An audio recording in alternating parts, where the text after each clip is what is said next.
Okay, I have a note that says recording has started. So Ted, I'm going to pull up the agenda so it's on the screen. Okay, it's I've got 9:34, 9:35. Let's call it 9:35. The meeting will the TAFA board for July 15th, 2020 will come to order. Mindy, you call the roll or whatever you need to do there to verify quorum. One second, let me pull that full list up. All right. But why don't you just call the list and they can say here, and then you got a verbal response that Yep. they're on. All right. Brian McQuiston.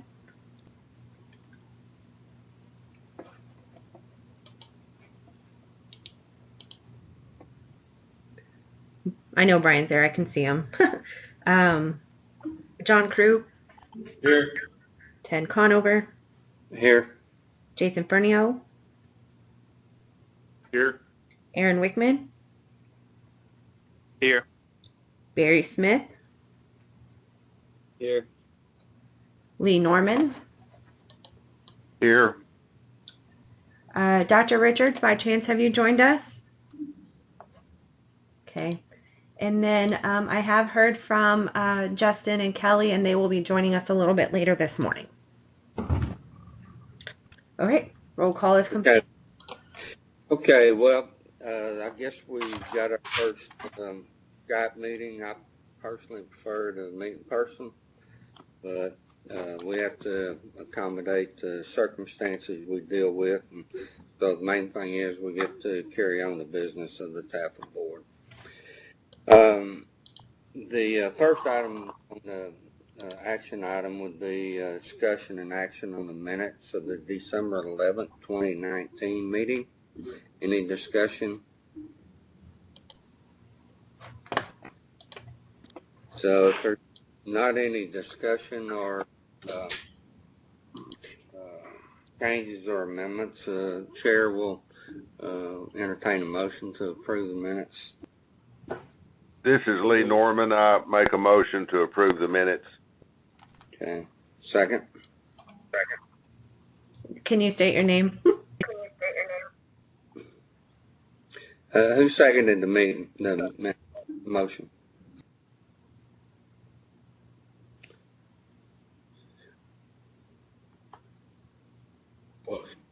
John, was that you that seconded? I don't know who it was, but I will second it. This is John Crew. Okay. Okay. All those in favor of approving minutes, say aye. Aye. All opposed, same sign. Motion carries. Minutes stand as presented. The next item on the agenda, number 4, is Texas Department of Agriculture updates, including sunset conclusions and legislative appropriations. Karen, I think you're up on that. Good morning, everybody. So TDA had their sunset review, and Jason's welcome to chime in at any point as well and add to this. But overall, it was a very positive review from all our divisions. They spent quite a bit of time looking at our grant processes and various trade and business development divisions programs. They didn't spend, I know they came to our last TAFA board meeting, but honestly, they didn't have a lot to say in their final reports about our processes. So in that regard, Sunset was a win for us, the agency as a whole. And Jason, do you have anything you wanted to add to that? Yeah, just real briefly. Thank you, Karen. Good morning, everybody. I'll tell you, when you get a report like we did from the professional side of Sunset, it makes you well up with pride. And I know that's a dangerous sin, but I am very proud of everybody at TDA and for the job that they do every day, including the folks that are working with TAFA. And I think that solid job and the wonderful employees and leadership, management folks that we have. I mean, it's reflected in what came out. Now, that being said, we're only partially through. As those of you who have been through some of this before know, we're only partially through the process. So what has happened is the professional auditors came in. They have given us our report. They have given that report to the Sunset Commission themselves. We have a hearing that has been postponed. It was supposed to be actually this month, and I don't think they've reset it. There may be a tentative date in August, but I'm not sure when we're actually going to go in front of the commission themselves. And from that point on, everything that happens is, it's part of the political cycle. So they can either accept the report that the Sunset guys gave us, or they can do whatever they want still as the elected officials. So we're not out of the woods, but I would have to say this is, the report that we received from the people that dug into what we were doing. They were very pleased and truly said some very complimentary things. Of course, they brought out a few things that we can fix, but there was nothing in there that we probably don't, that I can think of off the top of my head anyway, that we would disagree with. And, at this point anyway, we're just pretty pleased. So it would be nice if they would have said, hey, we need to put a few million more dollars into this wonderful TAFA program. I don't think that happened either, but there might be some opportunity because of, citing the great management that's happening with Karen and company and Mindy and of this program, and you all as a board, we're doing what we're supposed to be doing, is what my takeaway from that. So congratulations to my staff and to this board for the oversight that you have on this great program. Thanks, Karen. No, thank you, Jason. That was a lot more in depth than I was going to go. So thank you. I appreciate that. Does any of the board have any questions about the sunset process?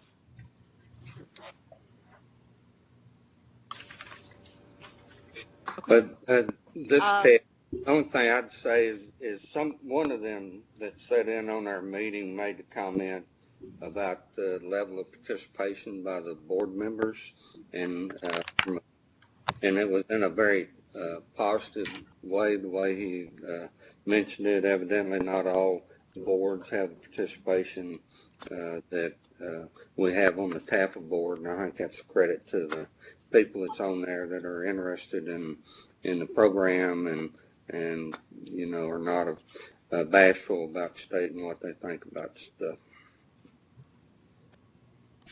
That's a good point. Thank you, Ted.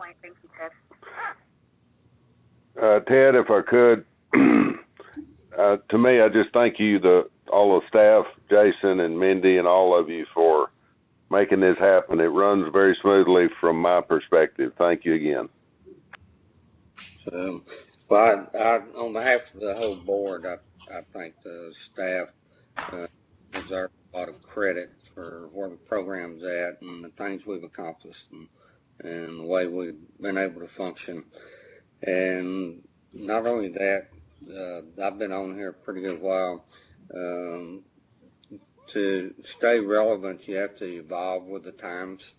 And I think this program has done a good job of evolving through changes in administration, so to speak, and then adapting to the current environment that we operate in.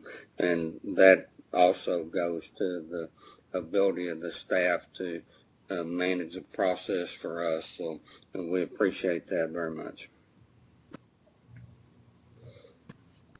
So, Karen, anything on legislative appropriations? So legislative appropriations, we're really just now beginning the process. Shirley mentioned yesterday to senior staff that technically the agency still hasn't even received instructions from the Legislative Budget Board. That's definitely a later timeline than what it's been in the past, but the agency is moving forward as though the process isn't changing. Okay. Regarding TAFA specifically in legislative appropriations, I'm talking with Shirley and legal to try to figure out what we need to do to include language related to bonding Most of it, I think, will occur probably in. I think we'll talk about it later in the meeting. I think it'll need its own legislation. I think that legislation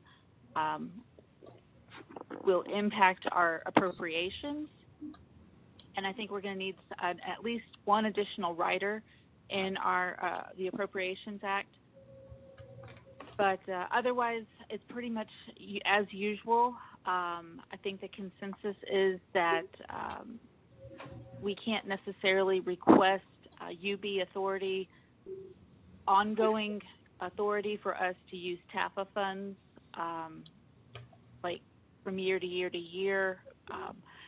The agency did receive UB authority last time for within the biennium. So a biennium is every 2 years. So the 20 and 21 fiscal years are considered the biennium.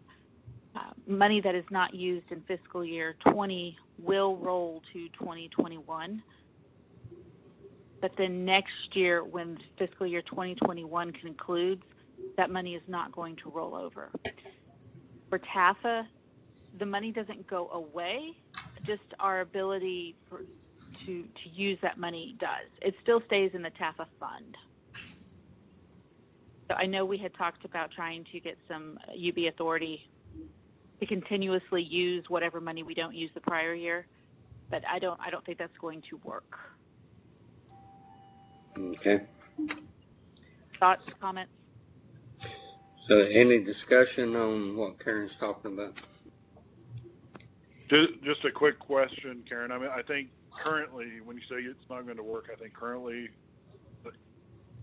but we have an opportunity to approach LBB and the legislature to ask for that authority again, correct? Or no? Or we like to shut out? No, I mean, I think the agency as a whole will continue to request the UB authority. I don't think it's going to be granted. I think what we have now within the biennium is the standard. I think that's the standard across agencies.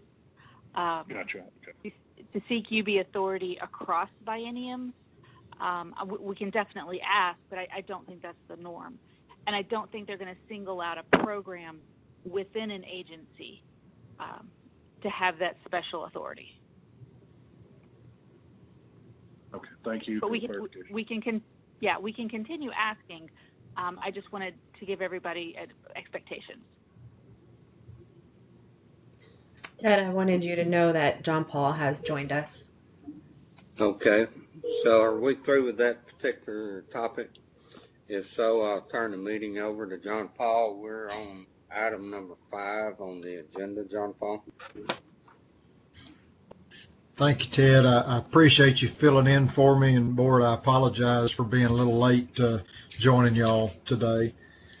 So we have review and discussion of possible action on the fiscal year 2021 budget. I believe Mindy had sent those out in an email form. Yeah, and I will try to pull it up here on the screen. Give me one moment to make sure I'm pulling up the right thing. All right, do you see the budget?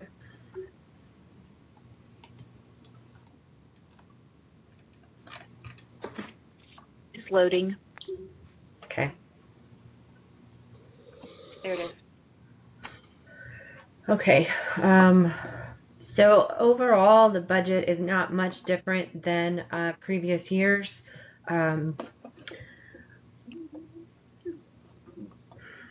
This number one, the motor vehicle assessments, that kind of keeps going on a downward trend, but not a deep dive. We're still pretty stagnant. The salaries and wages actually went down this year. Young farmer grants, we've kept that at the $300,000. The CPA financial audit, that is estimated based on the historical cost. We have increased our potential budget for outside counsel and financial advisor fees as we move into how the bonding process is going to work. We anticipate that those costs are going to be a little bit higher than they have been in the past. So we went ahead and incorporated that into the budget. So all of this totals this professional fees of $113. Travel it stayed the same. Materials and supplies, just because most everything that we do is electronic, our materials and supplies costs have gone down. Um, this other fees and other charges, this is the interest rate rebate that we pay out on the Ag Loan Guarantee Program. Karen, maybe you can talk a little bit more about what the SWA cap is. Okay, I was checking to make sure I was on mute. That is a statewide allocated cost policy. I think that's what the P stands for. It's kind of the TAFA's portion of TDA's portion.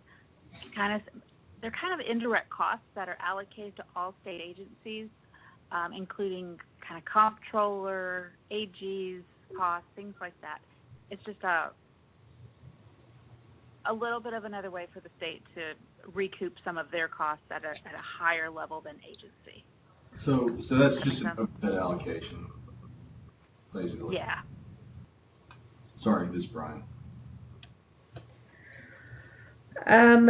So that kind of totals up all of the expenses. This revenue piece down here is the municipal loans that will pay through 2027, maybe 2032. Obviously, that revenue is going to continue to go down as they pay down their debt.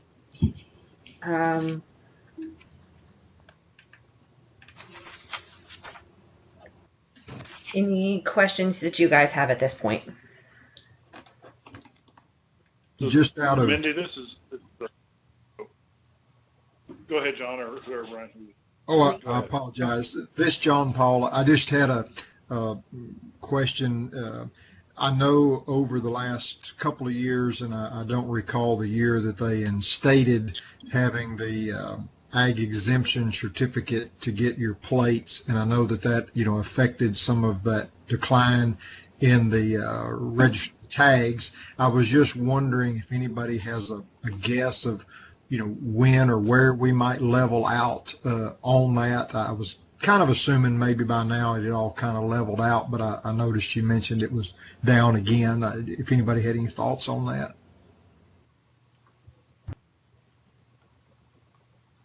I don't.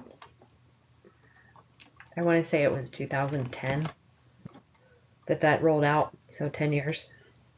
Sure.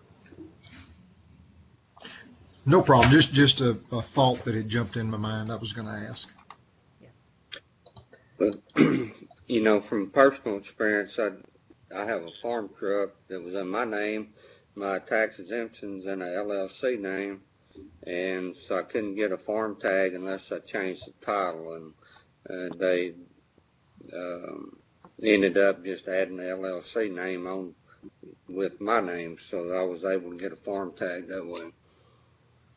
So I was able to do it online this time, and so since it's not in my name, usually when I go to the courthouse, I can't do it. Greg has to be there. I did it online this time and had no issues. So. Yeah. Anyway, so we might be that way. Jason, what were you saying? Maybe Mindy, you and Ted could do a PSA on how to get around these rules that are out there so we can get more revenue. Well, it's recorded now and it's going to live on TDA's website. So there you go. Very good. Good.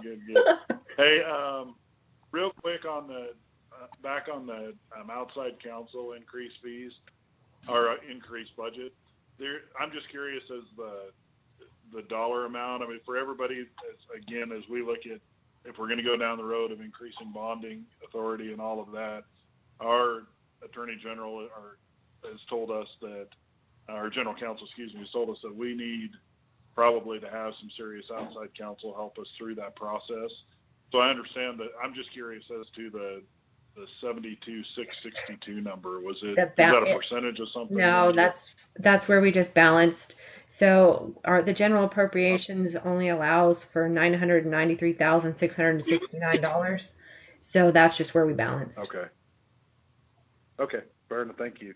So if we don't use everything under travel or materials or even personnel, if we need more for outside counsel, we can move it there. Okay, thank you. Any more questions or discussions on the proposed budget or the budget that we're looking at? Not, I think we need to take action to approve it. This is Ted. I make the motion to approve the proposed budget as presented. We have a motion. Do we have a second? Second, this is Lee Norman. We have a motion by Ted and a second by Lee. No further discussion. Can we do a verbal vote, staff? I may have missed that if y'all gave instruction on that. We did not. So I think Susanna, how do you want to best proceed? It's best if you called each member's name. Okay, by roll. Okay. Yes. Okay. Hold on one second. All right. Let me make sure everybody's off mute. Okay. Brian. I am here. Okay. Do you approve budget? I do. John Crew, Yes. Ted Conover, Yes. Jason Fiernio, Yes. Aaron Wickman, Yes. Barry Smith, Yes. Lee Norman, Yes. John Paul Deneen, Yes. and let me just check to make sure. Dr. Richards, did you ever? Okay. So everybody says yes based on roll call. All right. Motion approved. Thank you, Mindy, for helping with that. And appreciate, I didn't get a chance to say this earlier. I appreciate everybody's flexibility. We're learning new things. This is my first time on Skype, so I'm learning new there. All the other stuff has been with Zoom, so I appreciate everybody being flexible and working with this virtual meeting that we're having. So we'll move on to item 6, presentation of TAFA overview with Mindy, and she had sent that with a email with a link you can print off and go through. Okay, give me one moment to save the budget, and then I will pull the obligation document up. Okay.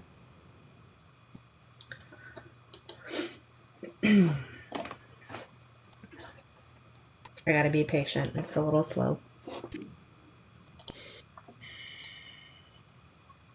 Okay.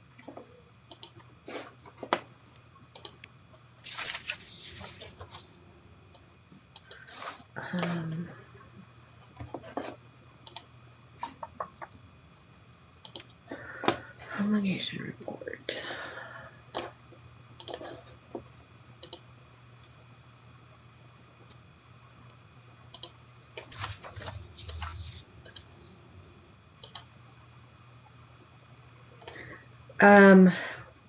What I might do is just pull, instead of scrolling all the way down to the ag loan guarantee information where it's captured on the recording because of the information about the borrowers, I'm just going to leave up only the summary about the ag loan guarantee program.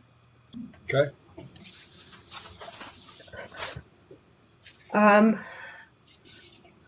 So our cash balance in the TAFA account was the 17 million figure. Based on statute, we have the ability to guarantee up to 52 million, which is 3 times our cash balance. We are still working off of the cap from the June 15th meeting of 1.5 of our 1.5 times our limit. Hopefully, we set that in place as a reminder. We set that in place until we got our policies and procedures finalized and approved by the financial auditor. Roxana has done a really great job of making sure that we are in line with current practices. So we will share those with the financial auditor in the coming weeks as he starts that process. This is not 100% reporting here based at the end of the quarter of May 31st, but this is the current total amount that we have guaranteed. This is what we have available. We have 53 ag loan guarantees open, 19 closed. The change since we've had 2 loans close out since December. The overall summary hasn't changed. Roxana has fielded a lot of calls about utilization of the ag loan guarantee program. Just nothing's happened yet. We figured most people are using the SBA programs that have come out and so forth. Hold on, Skype is blinking at me. Just telling me. I don't know what it's telling me. Okay. One of the key things that Roxana and I did work on as soon as the COVID happened, shutdown happened, we worked at creating, and I'll pull it up really quickly, more or an easier way for lenders to submit the ag loan guarantee application.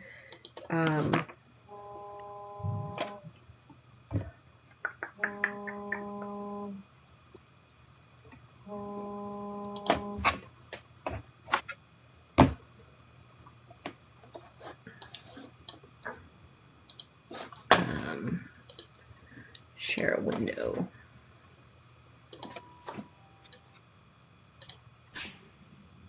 Okay. So we've created an online submission link. Is the web page up before I keep talking? Uh-huh. Okay. We created an online submission link that they can easily complete and upload all of the documents needed. So that would, since Roxanne and I are not in the office as often, it would give us the opportunity to review these more efficiently. We also tried to create some more succinct one-pagers of how to utilize how the process works. So hopefully that information is out there. We did try to get in touch with the Texas Bankers Association to share information. We don't know if that we never heard back from them, so we don't know if anything extra was sent out to help us share the word. So we're doing everything we can to try to share information about it. Roxana, do you have anything else you want to talk about on the ag loan guarantee section? Morning, everyone. We just have one other point that we wanted to bring to y'all's attention. A couple months ago, we received an inquiry from a company who was planning to open in Texas, in Austin, but the owners of the company were based out of state. So we reached out to our legal team to see if that would be considered an eligible applicant, and legal confirmed that the TDA adopted a rule requiring an applicant to be a U.S. citizen, a Texas resident, if the applicant is an individual, but it does make a distinction between the two types of applicants, whether it's the individual or an entity. And they confirmed that an entity, or the owners, as long as the entity is based in Texas and is legally allowed to do business in Texas, the entity could be an applicant for the loan guarantee program. So Steve recommended that we change, or we add a clause to the eligibility portion of the application. Mindy, I sent you a document in Teams, just a Word document. Do you mind pulling it up? The PDF or the Word document should be fine. Thank you. Mm-hmm. Okay.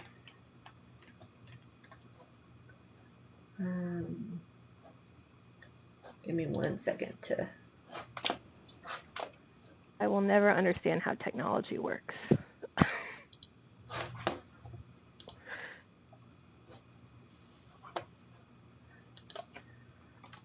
Dr. Richards is trying to figure out how to join. Just one moment, please.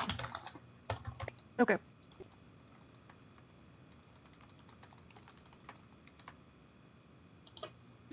Okay.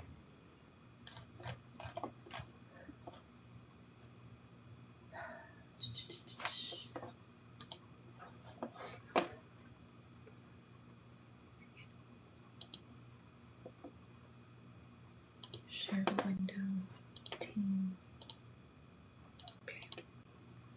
Okay. Is the Teams up? Perfect. Yeah, that's great. So currently the first 3 bullet points are on the application as eligibility. So as you can see, my agricultural operation is located within the state of Texas. I'm a U.S. citizen and a resident of Texas. Or in the highlighted portion is the proposed clause. I'm a duly authorized representative of the entity defined by section 1.002 of the Texas Business Organizations Code, and such entity is current with all filings required by and payments due to the comptroller in the state of Texas, or the Texas Secretary of State. So we needed to have board approval to make this addition to the application. This John Paul, did you say that was supposed to be on screen? I'm still looking at a loan guarantee summary.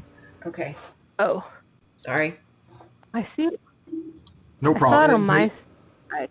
Maybe just me. I wanted to share it because it's a mouthful. Hi, this is Susanna. I mean, you can go ahead and continue discussing, but there cannot be any action on this because it's not on the agenda. Oh. So even though it's talking about discussion and recommendations related to guarantees? Because When we I didn't- look at the agenda, it says guarantee limits, recommendations, discussion, and possible action on guarantee limits.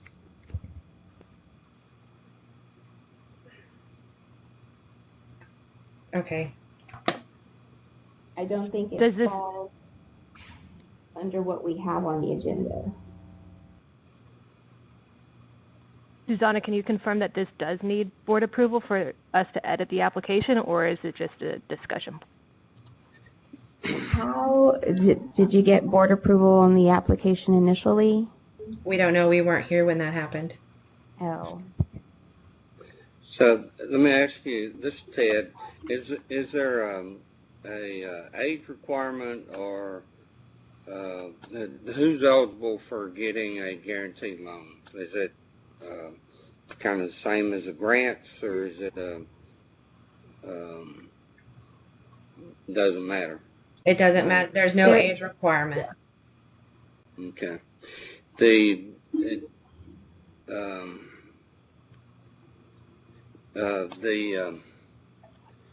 This seems to go to, an entity getting a guarantee, and so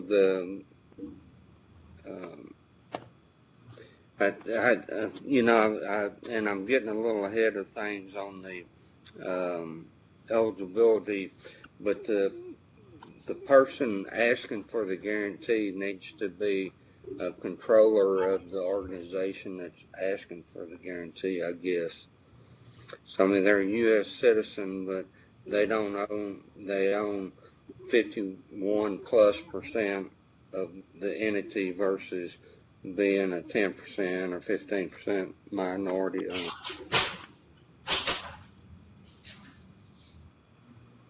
I'm not sure that comes into play on the guarantee program or not. I'm just throwing that out there.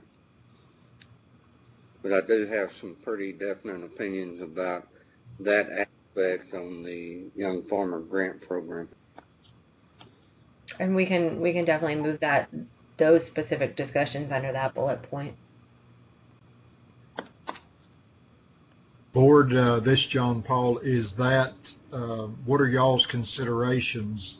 I guess first, staff, can we amend that highlighted statement there to add a 51% deal? And board, what are y'all's thoughts on that? I guess that's a two-part question.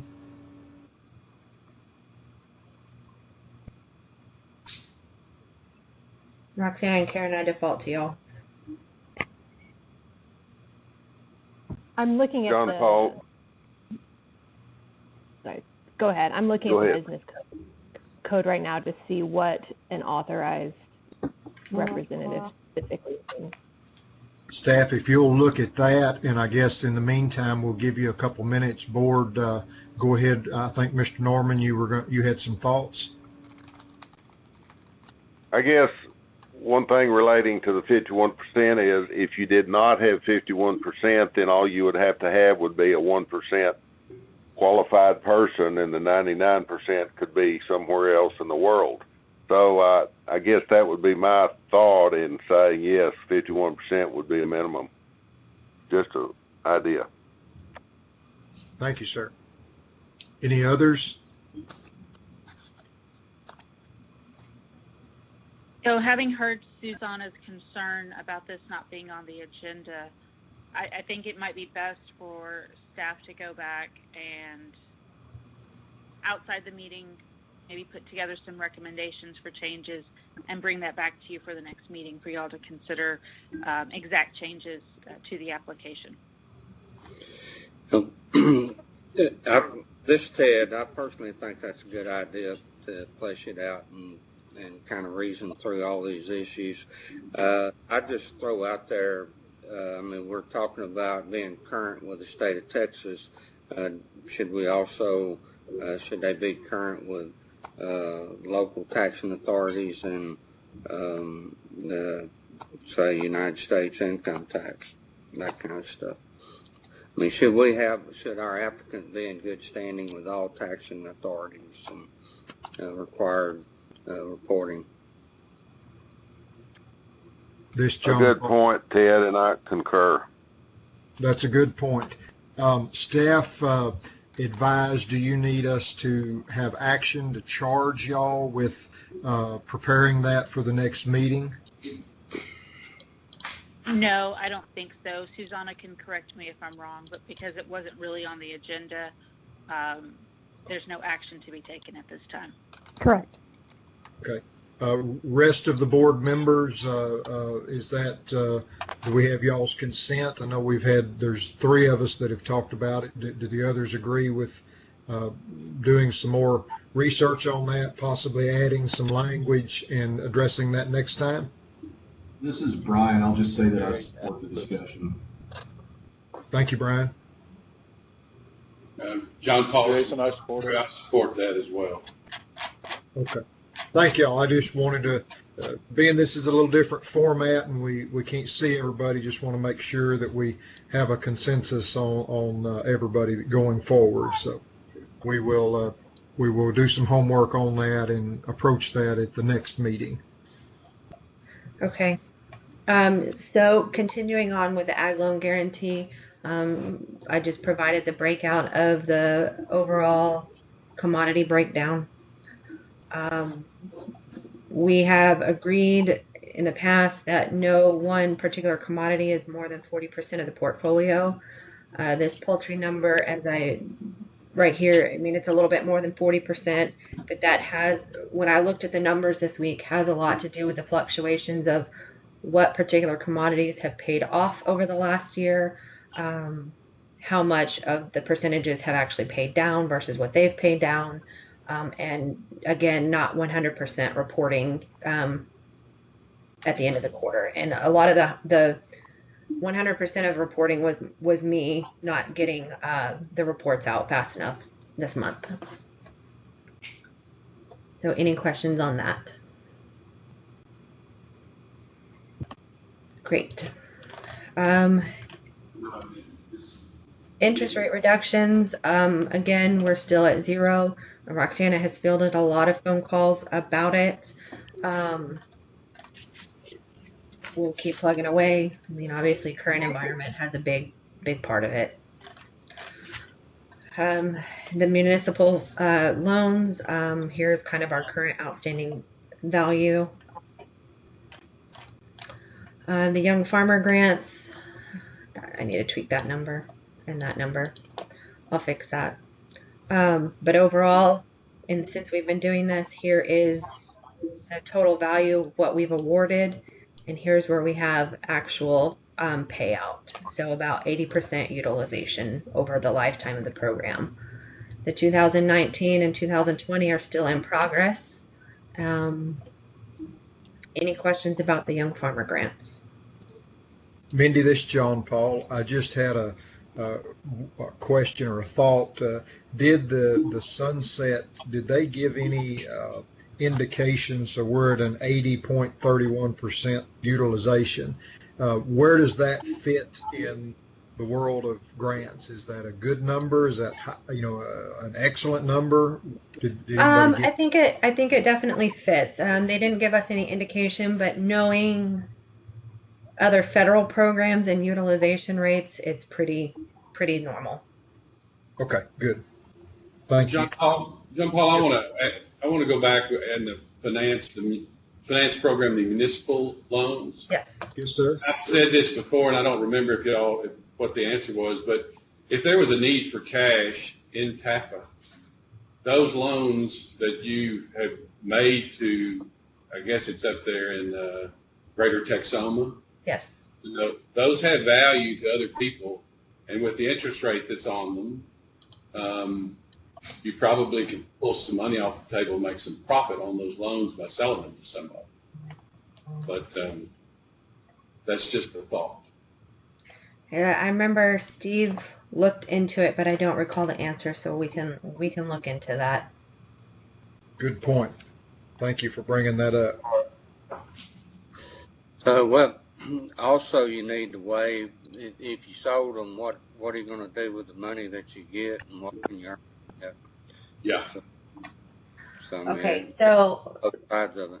yeah, we will. I have a significant amount of research on this, so we will have to definitely look into that and go from there.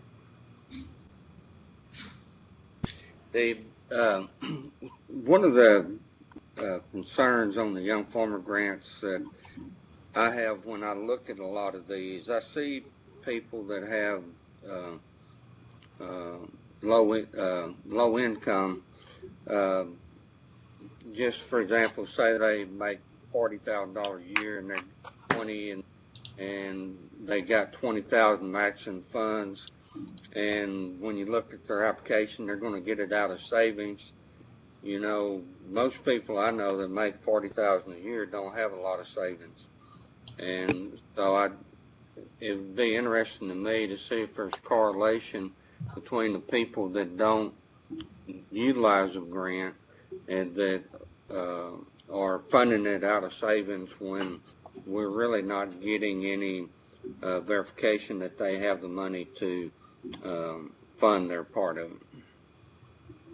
That's a good point. So you're saying that their life happened and the funds, that they thought they were going to have didn't show up to match, and that's restricting the utilization of it a little bit. Well, I mean, it's if they're getting it from a loan, we're getting verification, but if they're paying out of savings, we're not getting any verification. And some of these applications that I look at, based on their stated income on the application, I find it hard to believe that they have those kind of savings, but just the banker in me. Sure.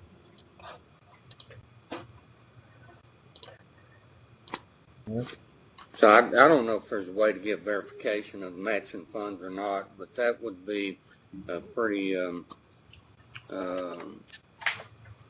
that helped me step out on some applications that I have high level concern about on finance, them having the funding.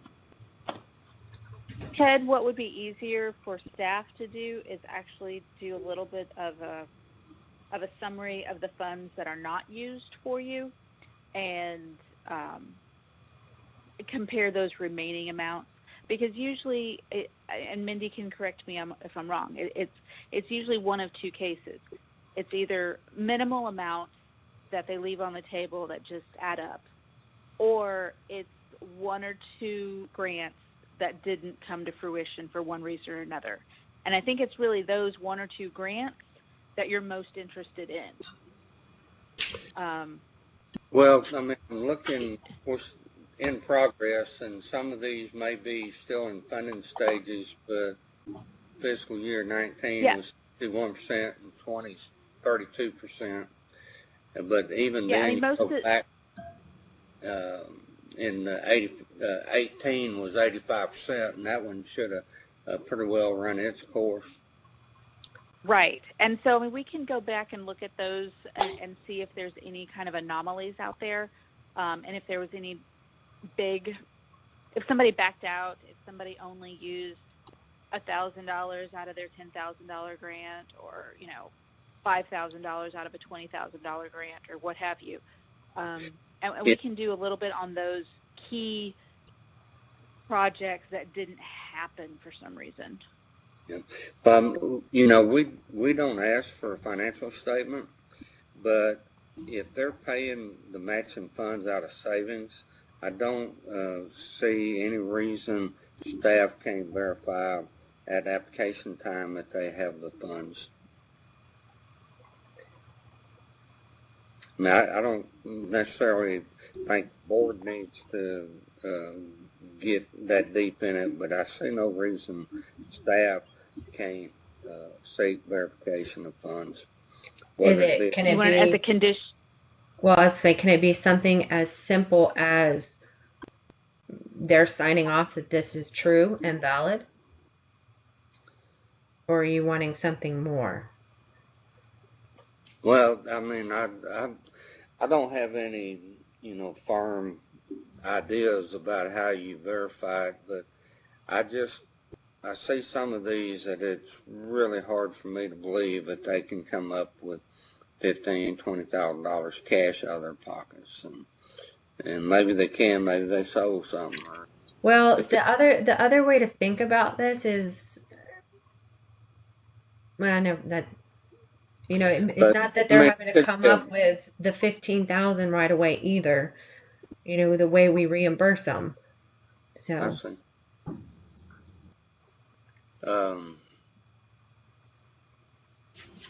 Well, I'm not real sure what the solution is. Maybe Aaron or Justin have some ideas, but it just and maybe the way to look to kind of verify it is to look back and see who didn't fund out and kind of see what their stated income stream was to the and see if there's any correlation to paying from savings. Okay. We can definitely do a little bit of research and get back to y'all on that next time.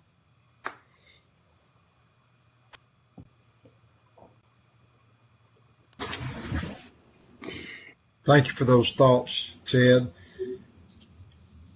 Does that move us to our next item, Mindy? Yep. Okay.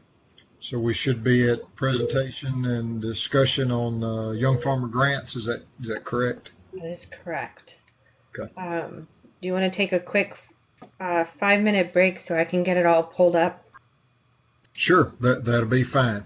So I've got, why don't we just say everybody be back in their chairs at 10:30? Does that work good for everybody? Yeah, that's good. Okay. I'm gonna We will pause see. the Sounds good. recording. All right. I'm going to go ahead and get the recording started. It looks like it's going. Okay, make sure everybody is on mute on my side. Okay. All right, so we're back from a break, and I'm going to do a roll call from break to ensure we have a quorum. Brian? I'm here. John Crew? Here. Ted Conover? Here. Jason? Here. Aaron? Here. Barry? Here. Judge Norman? Here. John Paul? Here. And I would like to recognize that Dr. Freddie Richards has joined the call. Thank you. Good morning. Yay! Good morning, Dr. Richards. Good to have you with us. It's good to be on. Dr. Richards, just point of order for you. We are fixing to start the item 7, the presentation and discussion on young farmer grants. All right, thank you. And I Yes, know sir. that you don't you can't see the screen, but if you want to go ahead and pull up the worksheet that I emailed last night, that'll help you follow along. Okay. So what I have done on the screen to help further protect identity is just list the application name and last name. Okay.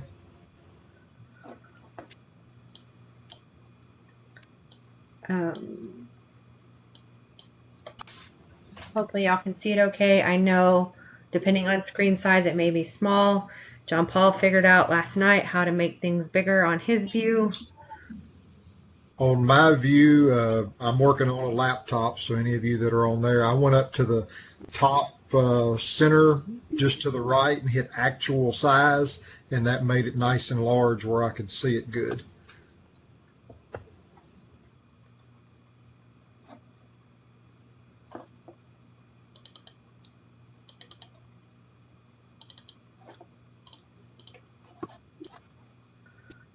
So Mindy, everything with a little green triangle in the corner, is that a funded mark, or what are we looking for funding Oh, marks?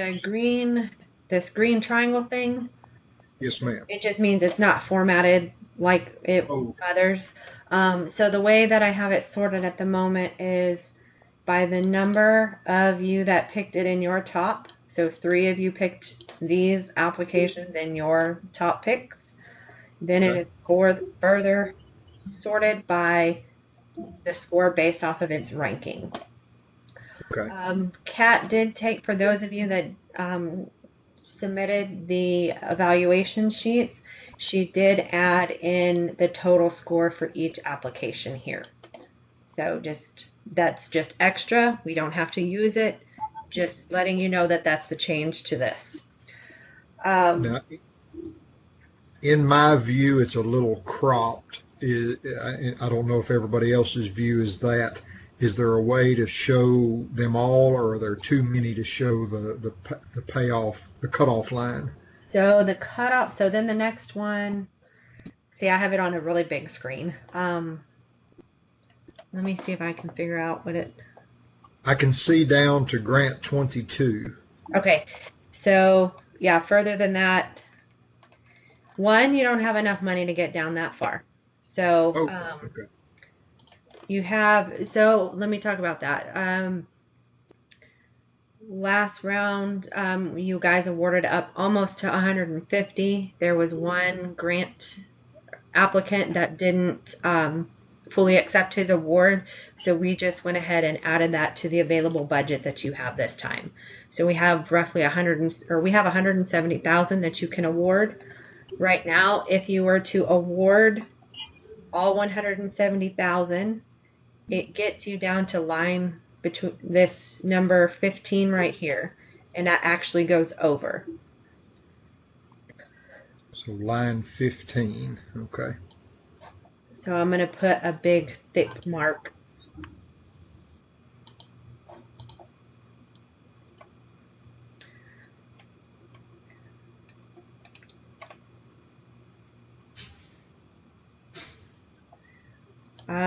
Ted, this is the one that you would like to discuss related to ownership. It's currently in the top 4. Oh, hold on, Ted, you're on mute. Okay, there. All right. Help me. I can't remember the percentage. It was 19. like 26%. 19%, 20% voting right. You know, this issue's come up before. A few years ago, I thought we addressed this with a ranching operation in West Texas where a young man had a minority interest and his sister had a minority interest, and they applied for grants. And quite frankly, if they don't own 51% of the operation, I don't think they're eligible. That's my personal opinion. I mean, this is a young farmer grant. This young man just barely owns 25% of the operation. Ted, would you mind just giving little cliff notes for those of us that didn't review it of what the grant is, and then after that, would maybe the other reviewers give your thoughts on it as well? Yeah, it's Rio Grande Valley, and it's Golden Farms. They produce quail for restaurants and for sale, grocery stores, that kind of stuff, and quail eggs. And it's a 5.3 acre tract of land and 12,000 code permits. Quails increased to 20,000, 18,000 for slaughter and 2,000 for laying hens, and they want 20,000 and they match 20. I don't have his application in front of me. I don't remember what his income was, and he had letters, or there was information from some of the partners in there, but I'm sorry, I just can't. I mean, this is to help young farmers, and I guess in a way, it's helping him, but it's also helping people that don't qualify for the grants. And if we're going to make grants to entities, I just think that the primary applicant needs to meet eligibility requirements and have a controlling interest in the entity. Good points. Ted or someone, could you give me the application number, please, so I can review? Number 142. Thank you. This one kind of rings a bell. Was it a previous applicant or a previous recipient? Does anybody know? It was not a previous recipient and not a previous applicant. All right, I've got a summary up here that'll help. Give me one moment.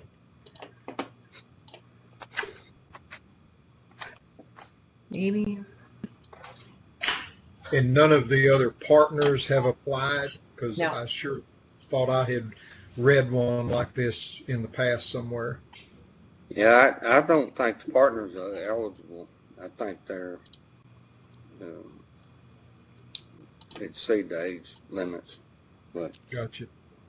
I don't know that for sure. But like it was stated earlier, somebody could own 1% of the entity and make an application, and I just think and Mindy, I can't remember when it was, but it hasn't been but 4 or 5 years ago. We addressed this issue with that West Texas ranching operation, and I thought we had kind of set the parameters back then. Yeah, I think. This Carrie. is Karen, and I recall we did have those conversations. I think we even had like a subcommittee on the Young Farmer Grant application and things like that. Generally speaking, for some of our other programs, we have like a 20% rule, and I feel like that's maybe what we went with at that time. That doesn't mean we can't change it, but I'm assuming that's what we went with if we're allowing this one to be up for consideration. I think we were still Mindy, pretty what were you vague. gonna say? I think we were still pretty vague. Because whatever we did, we put it in this. I'm pulling up the application. Could legal advise us? Are we able to do anything one way or the other, or what is their recommendation on this if we don't have a clear line of it?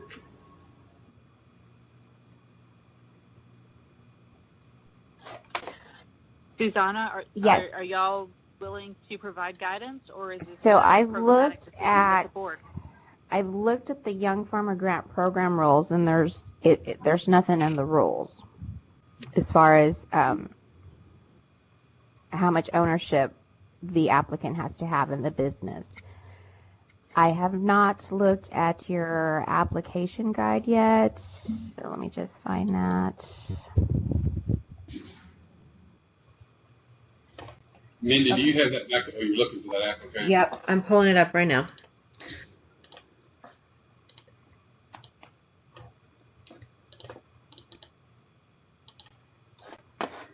So it's this.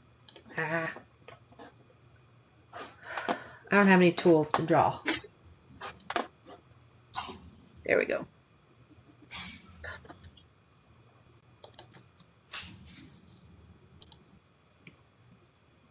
Well, it's this second bullet right here where we talk about a grant will issue to an individual that impacts the individual and not a partnership or business. That's how vague we've left it. Well, for instance, the matching funds, do they come from the applicant? And yeah, that we don't. I mean, I didn't print off a copy of the application, so I'm not real sure what is. Whether he said he was doing it from savings and hang on, all that I have it stuff. up, and I'm trying not to share too much since it's being recorded. But the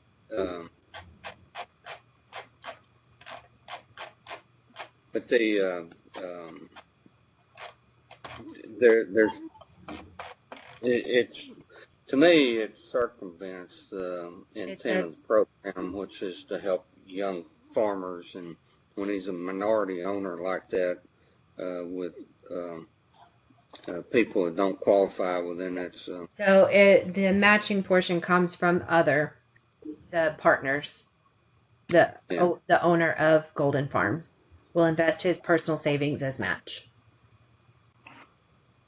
Not the applicant, but one of the partners. Correct. Yeah. See, I just, we may not have any choice this time, but I think we need to look at that because I just think it circumvents the program. Real fast to interrupt, Kelly, did I see that you've joined the call? Yes, everyone. Good morning, and I apologize for being late, but I am on, and I'll keep it muted just so you don't hear all my driving noise. Good morning. Good morning. Good morning. All right, I have officially recognized Kelly as joining the meeting and added her to the roll call. I'd like to add my support to Ted's comments. I think you get too far off our purpose, if you will. My view is a lot of these grants, I look at the independent individual trying to expand, and this gets off the mark just a little bit for me too. Thank you. Thank you for those thoughts. Any other reviewer of this grant have any thoughts or comments that you'd like to add? The other reviewer, when I talked to him last night, mentioned that he thought it was an overall good project. Didn't really have much to say about the ownership, but understood where we were coming from.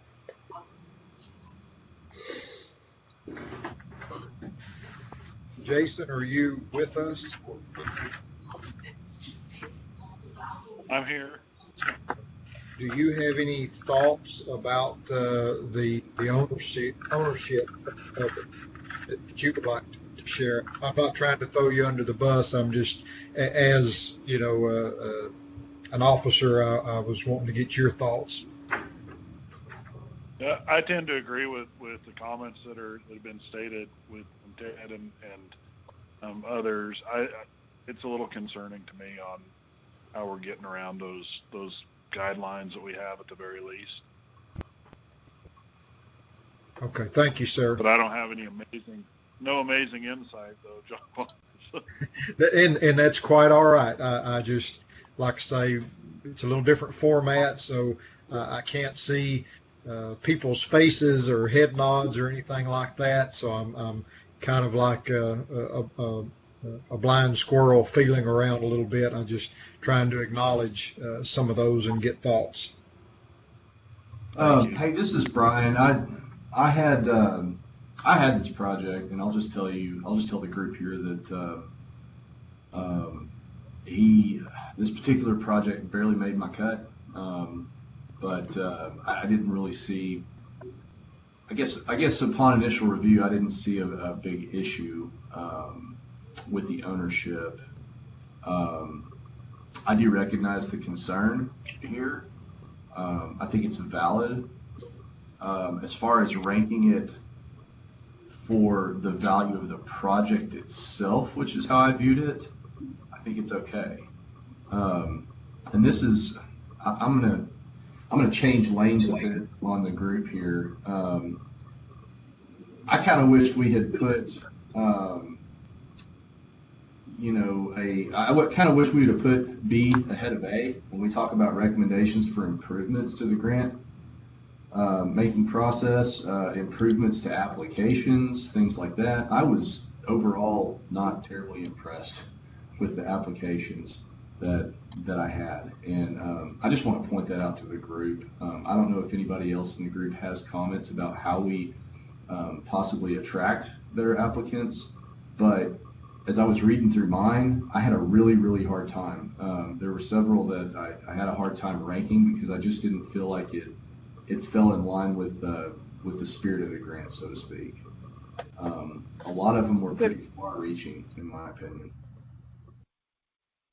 Good morning, this is Kelly. Can you all hear me? I'm sorry. Yes, go ahead, Kelly. Okay, I want to echo the sentiments as well. I had a couple of applications, two of which were a husband-wife couple, and I know that I heard Ted's comments as I was chiming on, and I know we've discussed this in previous meetings, but I constantly have people asking me about how to apply. They're just curious about it, and I think there are a lot of really good potential candidates out there. I think that but I will say with I had a difficult time with applications as well. There were some obviously that stood out more than others, but the contention I had with married couples, I'll tell you, I have and I think I've brought this up in previous meetings where, I do have kind of a problem. I like to see these funds being used toward, the improvements of the operation, not necessarily acquisition of equipment or payment of salaries. Those were a couple of the applications that I had, things of that nature. So, it just, again, from the quality standpoint, how do we suggest or promote just the ease of the application process for any potential candidates? Because I think we have people out there that are very, very interested and qualified in applying for these grants, but they just don't have the overall exposure or understanding of what to do. And it certainly is not because of what TDA has promoted, because obviously the access to the information out there is very, very easy to garner. But, do we need to say, look, this is really easy. This program's set up for you. Apply. I mean, do we need to be out there as commissioners promoting that more to our potential young farmers and ranchers applying for these grants? So is it a kind of a public service campaign, so to speak, that we need to embark upon, for example? I don't know what the answer is, but I will echo my same sentiments about the quality of the applications. I was really kind of just a little chagrined, so to speak. Very good points, Kelly. I appreciate that. And myself, I echo those things. I had mentioned to Mindy about the pool of applicants that I reviewed. I did struggle with them. They tended to swing both ways to, a couple of good on the end and then way on the other end that not so good. But what is the answer to that? Not real sure. I do feel that it's kind of like ranching or farming. I think we try and do our very best to prep the soil or prep our hay fields or that kind of stuff, even our cattle. And I think there are things that are out of our control that are going to affect our pool, just like the heat or drought or what have you, or floods would affect our crops or our cattle, that even though we have the best mineral out there for them or fertilizer or different things, that just the year and the dynamics. So I'm not real sure what we can do. Certainly like the idea of a promotion campaign or something like that. That is always good. I know that they do post it on the different sites and stuff like that to promote. But again, I don't have, I guess, just a perfect answer. But I think it is something that we just always need to be striving, just like in our operations, we always strive to do better next year, to do better promoting, better things like that. Hey, this is Brian, John Paul. One thing we can do as a group is choose not to fully fund. If we don't feel like, in my case, I felt like probably 40% of my applications fell within the true spirit of the Young Farmer Grant. We don't have to fund everything. That is correct. Good point there. And I guess to kind of, we have the lingering chad of that grant there. Right now it is funded, so I just want to poll the board of, do we want to leave that there? We've had a lot of discussion, about it. Do we want to take it out? Do we want to, I guess if we have in legal, we'll need to advise to reduce the funds. I know sometimes we've talked about that may break the entire project if it's not fully funded. So I would like to hear a consensus of, do we leave it? Do we change it? Do we put it below the line?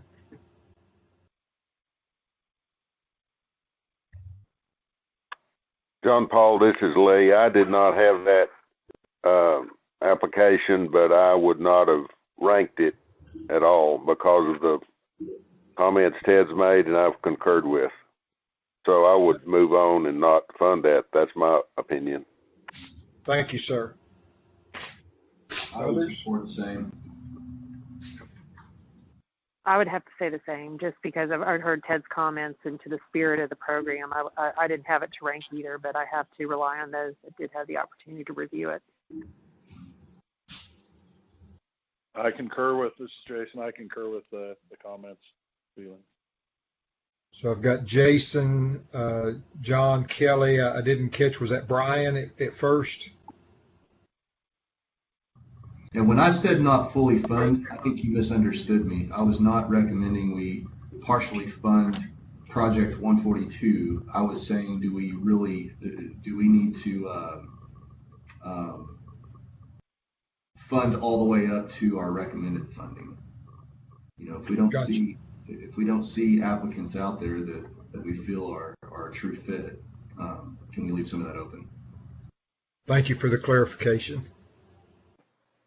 This is Karen, and I would also like to make the point that if you choose not to allocate the full $170,000, the remainder balance will roll till next year, and you will have the opportunity to award any balance in the next cycle that we open up. Okay. This is Ted. I had it ranked really low because of the ownership interest.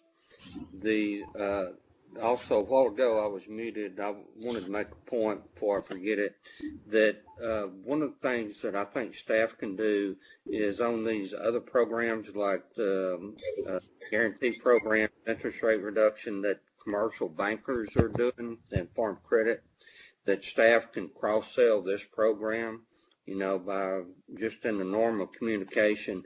Hey, don't forget if your applicant qualifies for the Young Farmer Grant, because if the bankers are financing them, then they're trying to put together some viable agricultural operation and not some backyard deal. But anyway, I'm for not funding it myself. Okay. This is Barry Smith. I agreed with Ted's comments and sentiment. Okay. Well, let me propose it. Hello, hello.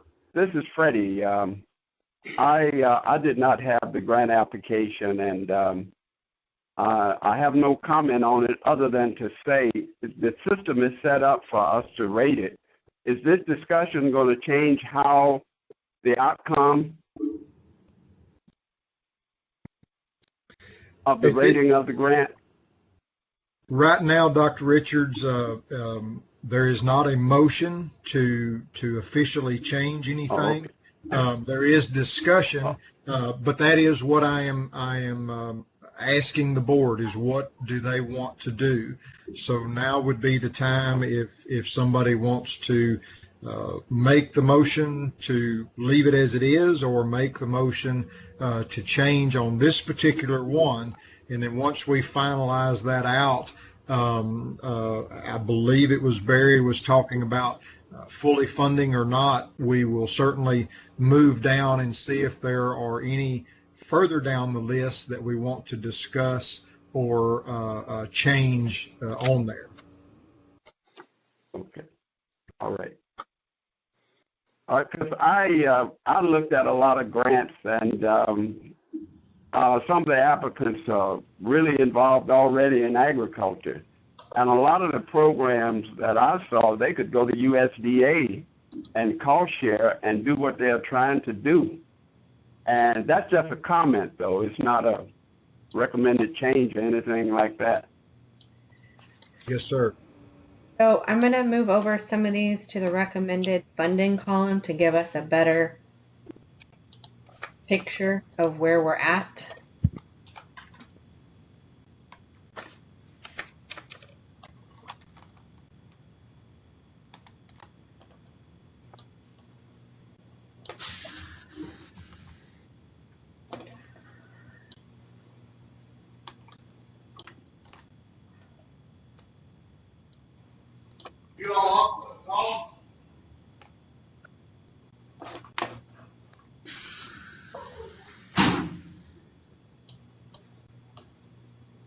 Okay. So right now, you can actually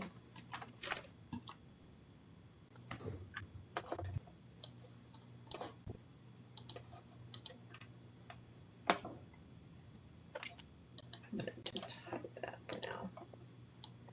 And I'm going to make this there. I'm going to hide a bunch of stuff because I don't think it for your discussion.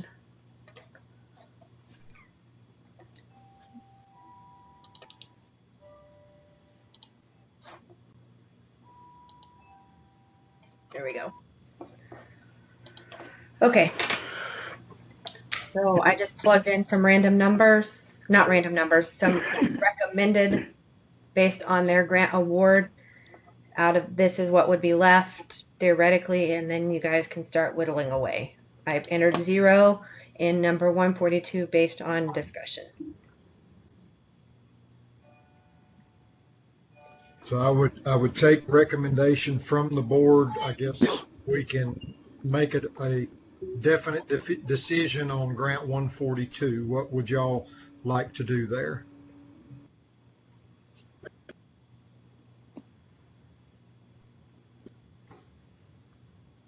This is Lee Norman. I would move to remove it. Thank you, Lee. We have a motion to remove. Is there a second? Brian will second. Thank you, Brian, is a second. Any further discussion? If not, Mindy will take a verbal vote.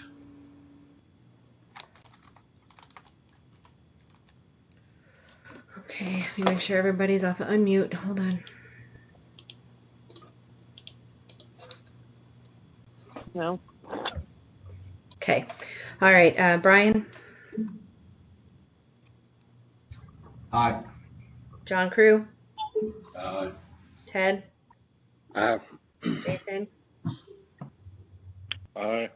Aaron, Aye. Barry, Aye. Lee, Yes. John Paul, Aye. Dr. Richards, Aye. Kelly. Aye. Thank y'all. We will move to remove grant 142. So at this time, we would entertain any other discussion or thoughts about the remainder of the grants. We do have a little bit of money that would roll forward, and please correct me. It's my understanding that in this biennium, that will be allowed to be used on the next cycle. But if it is not used by that cycle, then it goes into funds. Is that correct? That is correct. John Paul, this is Ted. Yes, sir. And, I think we ought to look at application 149. Okay. A young man named Tim Auld, A-U-L-D, and he's asking for $6,000, which fits in with what we got left. And he would be leasing 94 acres of the family farm, 420 acres, with the intent to eventually grow into being able to operate the whole family farm. Which, he's, so anyway, he's got some thoughts. It would be a diversified unit and different, and he's an environmental major, so he has some ideas about how to, from a eco standpoint, how to operate the farm. But the point being, 33 years old, young man, family has a farm. He's not asking for a lot of money, and he wants to start fencing and operating part of the farm. So anyway, I had him ranked number 3 out of my group. I noticed nobody else ranked him, so I'd be interested in hearing what the other people looked at it, thought about it. But anyway, I would put that on the table because it fits in the dollar amount that we got to deal with. Is this a cow-calf or a row crop or vegetables?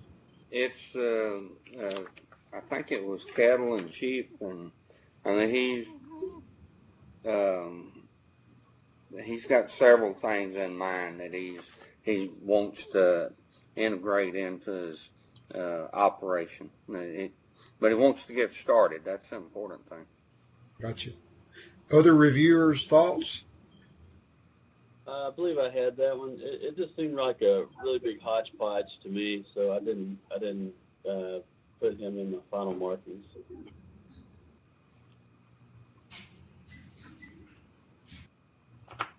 This is Aaron. I had him as well to review, and I kind of will echo those last comments a little bit, and I probably tend to favor or give a little bit more weight to folks that have already begun a business versus kind of being the seed money for like startup. Thank you, sir. Is this first-time applicant received or applied or anything like that, staff? Do you know? You should, hopefully you can see it never applied before, not a previous recipient. Okay.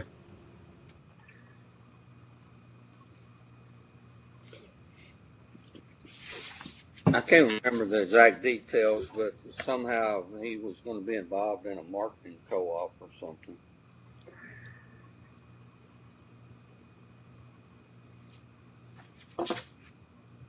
What Yeah, I he's see. there's. Go ahead. I'm sorry. Yeah, he's part of the Central Texas Farmer Cooperative, and so they've kind of built a little CSA out there to share meat around Lockhart. I see agritourism on there. What part was that? Reason I ask that is just with the pandemic and stuff. Well, I don't have a lot of recall, but from the young man's education and being involved in environmental science, as well as he talks about the silviculture and stuff. I think he intends to run an eco-friendly type farm operation, and then have people come to see how you can do this and minimize your carbon footprint. It's kind of what I took out of it. Gotcha. Okay. All right. Ted, you have a lot of experience in this, and I don't know that I would give this guy very much credit because, as was said earlier, it looks like he's all over the board. But if you have a feeling for this guy that it's something that where we're supposed to go, I'll back you on that to support giving him $6,000. Well, one of the things that I look for is something that could be new. Kind of like 40 years ago, grapes were new. Today, olives are kind of on the cutting edge, maybe. There's much more talk about the environment and global warming and all that kind of stuff. So anyway, I mean, the young man's got ideas, and it just, for $6,000, I think it may be worth the investment to see what he can do. Are there any other board members that want to suggest any other grant to be added on the list for consideration?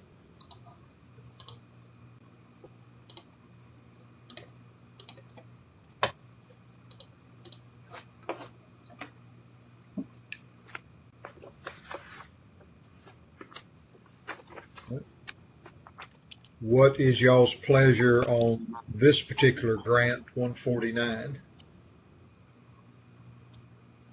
I'd say add it to the list.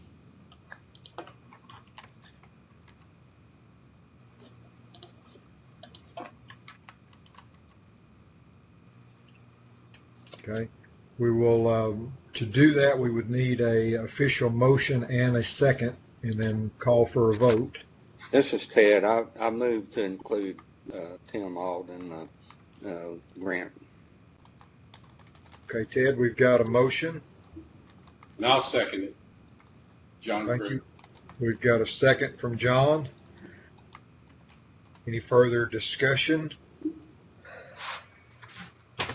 Mindy, whenever you're ready, we'll go for a vote. All right, Brian. Aye. John Crew. Aye. Ted. Aye. Jason. Aye. Aaron. Aye. Barry. I'll go with it, given the unique aspects of it, Lee Norman. and based upon comments as well. I vote aye. John Paul. Aye. Kelly. Aye. Dr. Richards. Aye. All right, thank y'all. Motion has passed. We will add 149 to the list. At this time, is there any other adjustments that we would like to make to the rankings? I believe we are going down to line 16. Is that correct? With the funding, just for those of you that maybe don't have it on the screen. And we'll have $1,615.50 that will roll forward. And I believe that's fully funding all of those grants. Correct me if I'm wrong on that. So, John Paul, it's Ted. I make the motion to approve the funding as proposed on the current levels. Thank you, sir. We have a motion. So let me This read. is Aaron. Aaron, before you second that, I would like to Okay. verbally help with this. Ted would like to motion what's presented on the screen. That includes application 124 at 5,000, application 139 at 20,000, 133 at 11,420, application 138 at 9,600, application 108 at 99,000, application 151 at 10,325, application 127 at 20,000, application 143 at $6,837.50, application 120 at 10,000, application 128 at 20,000, application 136 at 9,152,000, application 118 at 20,000, application 129 at 11,050, application 149 at 6,000. That's Thank you, exactly Mindy, what I said. for those on the phone call. So we have a motion for that, and was it Brian, I believe, was making a second? Is that correct? Aaron. This is Aaron. I'll second. I'm sorry. Thank you, Aaron. Any further discussion or any questions? If not, when Mindy is ready, we will do a vote. Okay, this is for all remaining. All right, voting by roll call. Brian. Oh, hold on. Brian's on mute. Hold on. Get my mouse back over there. Okay, Brian. Aye. John Crew. Aye. Ted. Aye. Jason. Aye. Aaron. Aye. Barry. Aye. Aye. Lee. Aye. John Paul. Aye. Kelly. Aye. Dr. Richards. Aye. Thank you all. Motion carries. We will, staff will work on notifying those recipients.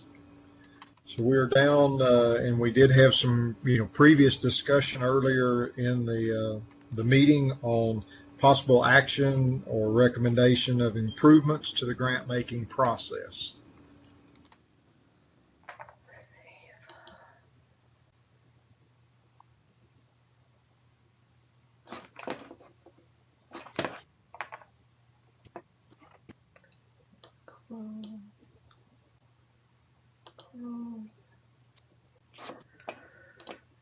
Okay. John Paul, this is Lee. I guess to follow up with some of the discussion and which affected the changes in our acceptance of the grants, I guess my point would be to follow along with, give us some guidance in the future so that we understand better and it's clear to the majority interest in or equal interest in a married couple, if you will, for the applicants. Do you follow my drift? Yes, I believe so. Much like we discussed on the percent ownership, I think with the, help me, Mindy, with earlier in the meeting, I think we maybe would want to be looking at some guidelines similar to that to add to our application. Is that correct? Yes, that's correct. That's what I'm suggesting, yes. Does that need to be in any kind of motion or anything, or just an action item for staff to kind of mirror what they're going to be doing on the other application with our application? Karen or Susanna?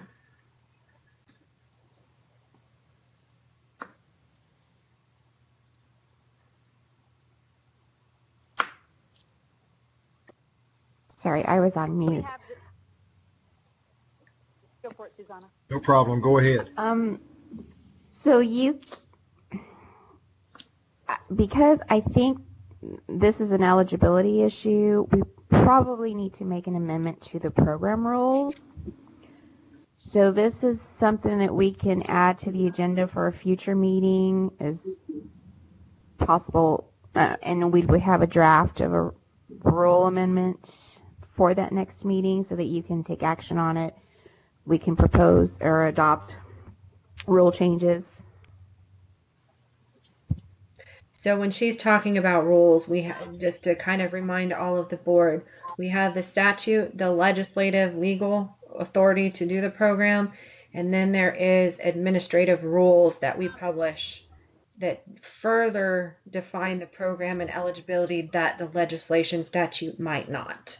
So that's what Susan is referring to. So this is Ted. It might be beneficial to maybe review what the purpose of the program was as stated in the intent and what we're trying to accomplish here. Because quite frankly, a lot of what I see is kind of hobby stuff, not something that's going to grow into a viable agricultural operation. You know, one of the questions we ask is how long you've been farming and how many years full time, that kind of thing. Some of these will never be a full-time agricultural operation. So, and I'm not sure that that's required, but you know, when they got 5 acres and a hodgepodge of stuff, that's really not a long-term viable agricultural operation that, to me, fits with the intent of the program. Those are very good points, and I think that is important to kind of refresh that.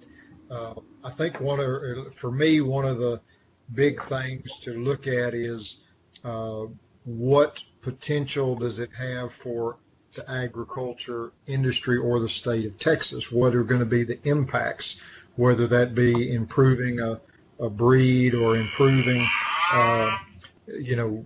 genetics or different things like that. My cow's going off. Mindy's grinning at me.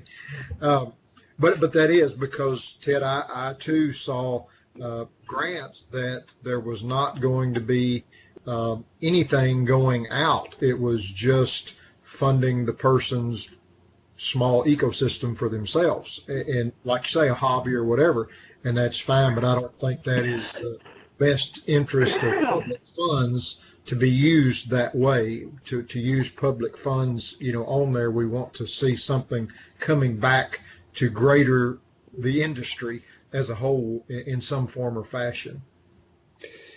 Well, and we've had things over the years like irrigation system that was, brand new, water saving type irrigation system. And then, like we talked about, you and I both have seen some applications to put olive trees in, which could be the next grape for Texas.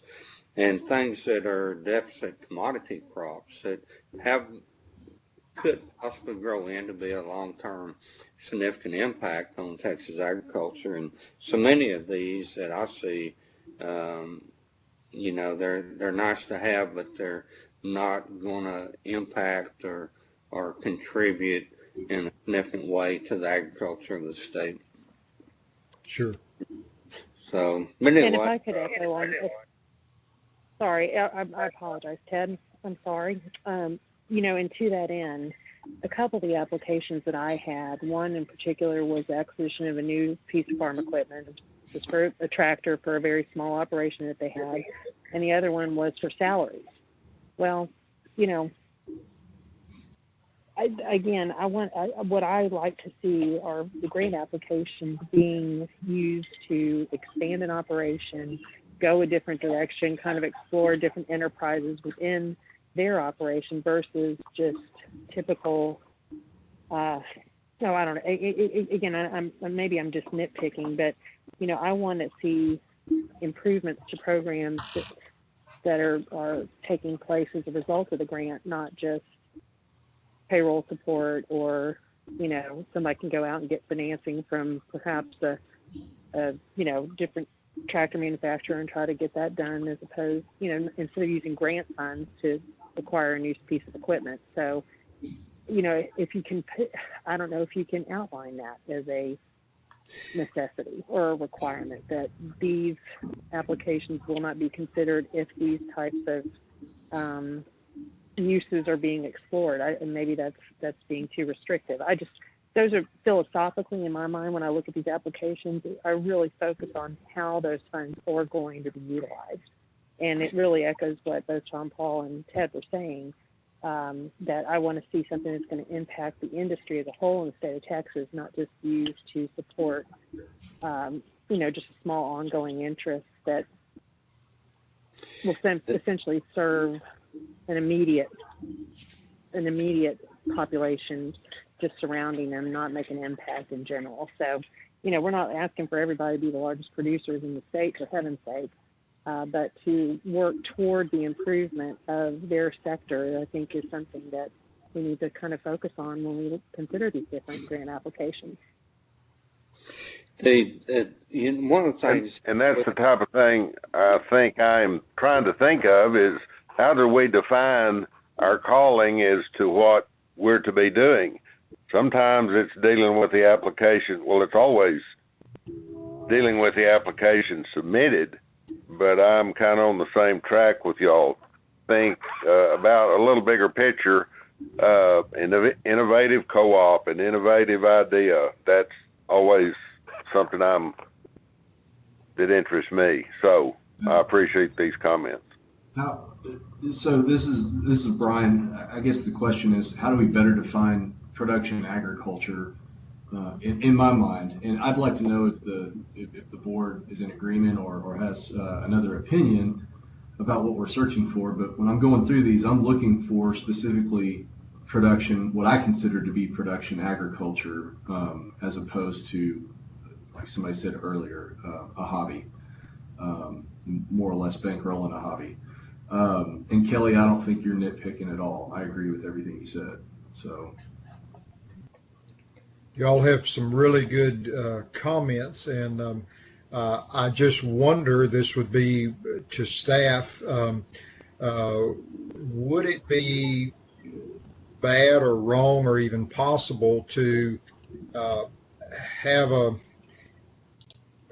it wouldn't be a fact sheet or a cover page, what makes a good grant, or what makes, something to where you can put little line items of, will it return income or return benefit to the state or to others, or I know I'm kind of just shooting at the dark there. Does that kind of make sense? That's a fantastic idea.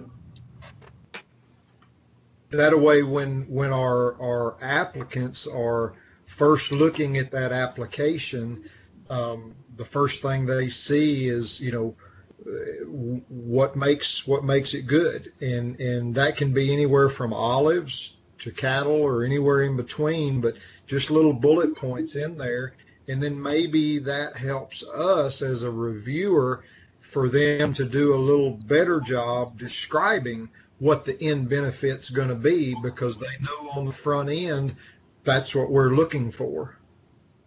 Well, John, I'll bring up an example. Oh, sorry. My apologies.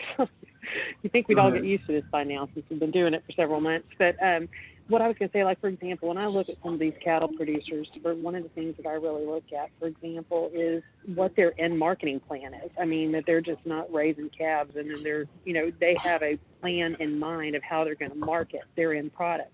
And I look at that, because they're looking at it as a business. And so, is that something, for example, that we might want to point out? It's like, look, just don't tell us how you're going to raise them and what you're going to do. Where are you going to market this product? How are you actually going to treat this as a business?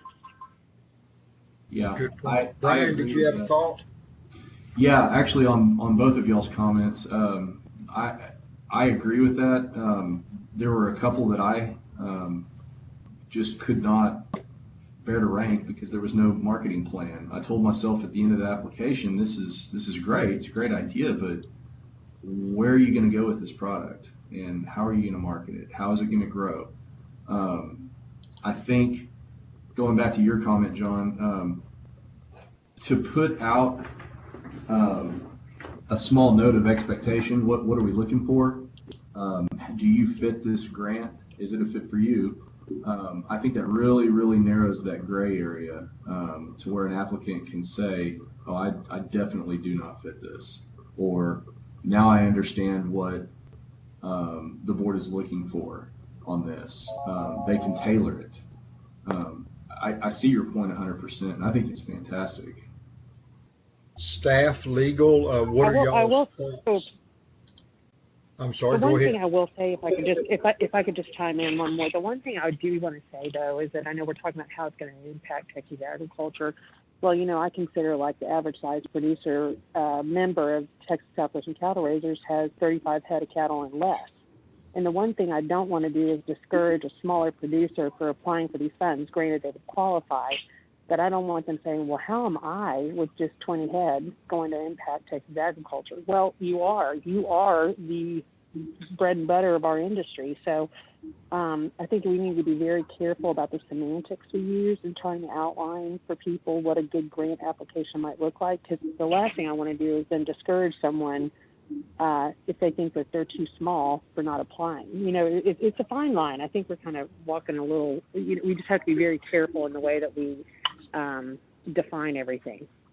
That's a good point, Kelly. And certainly, I wouldn't see anything wrong with putting some of those definitions out there, but so that people understand that the average size is 30 acres, or something like that. Just some little FAQs or on there, because you're right. Somebody that is new to it, they may get the vision of, West Texas or South Texas and the King Ranch. And if they don't fit into that mold, then, they're intimidated. One of the things. Go ahead. This is Freddie. One of the things about the grant applications that I reviewed, and I had a chance being locked in to read every one of them over and over, and deep down in each one of them had their own definition of agriculture and how they are trying to get in it, whether they already had 300 acres of cotton or what.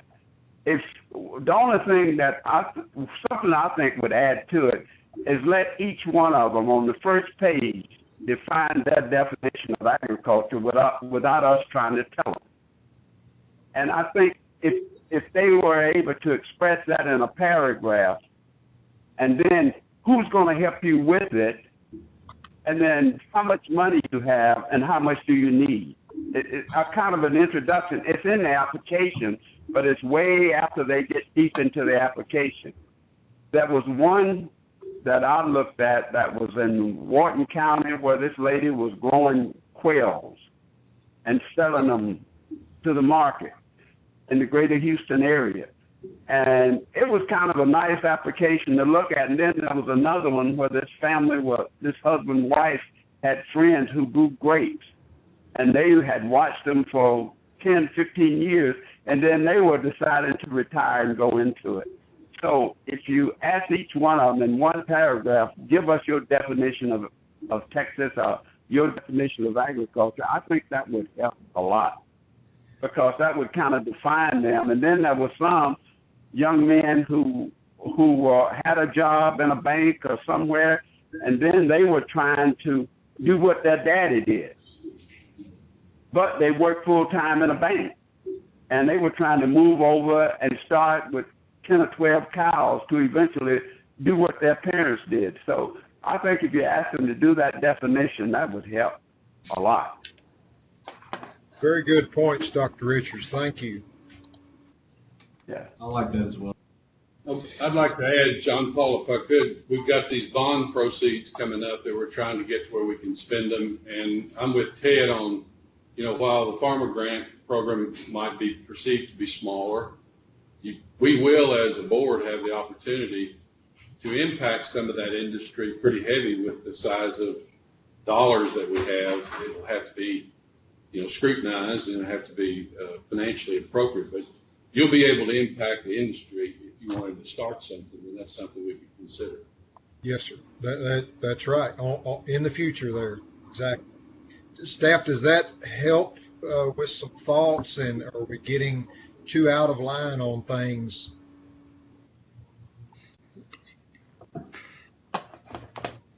I think we're good. We'll try to put something together and see how it looks without being too much, and we'll have it ready for you guys at the next time. Okay. Very good. Good comment from everybody, and certainly don't want to cut anybody off. Does anybody have any closing comments on that particular line item? John Paul, it's Ted. One of Yes, the sir. things we hadn't done in a while is have some feedback on some of the grants that we approved. You know, one that I'd be interested in, we have made a grant to somebody was going to do hydroponic plants in a container deal, and another one was raising um, herbs and spices to sell to restaurants. It'd be interesting to see if some of these new kind of things panned out and if they've grown, that kind of thing. Sure. I always love to see feedback, stories, and pictures. Ted, I agree with that 100%, and that's very in the forefront of what I think about in these applications. Where could this go? I so appreciate Dr. Richards' comments. Where could this go? Is it going to develop something new and innovative? Some of it will, but we don't know. None of us know until we get into that process and learn and see what the fruit of those efforts. That's right. All right. Well, if there's no further discussion on that line item, then we're going to be looking at number 8. Legal team is going to give us some discussion and possible action to the TAFA bonding authority. So Roxana is going to kick that off for us.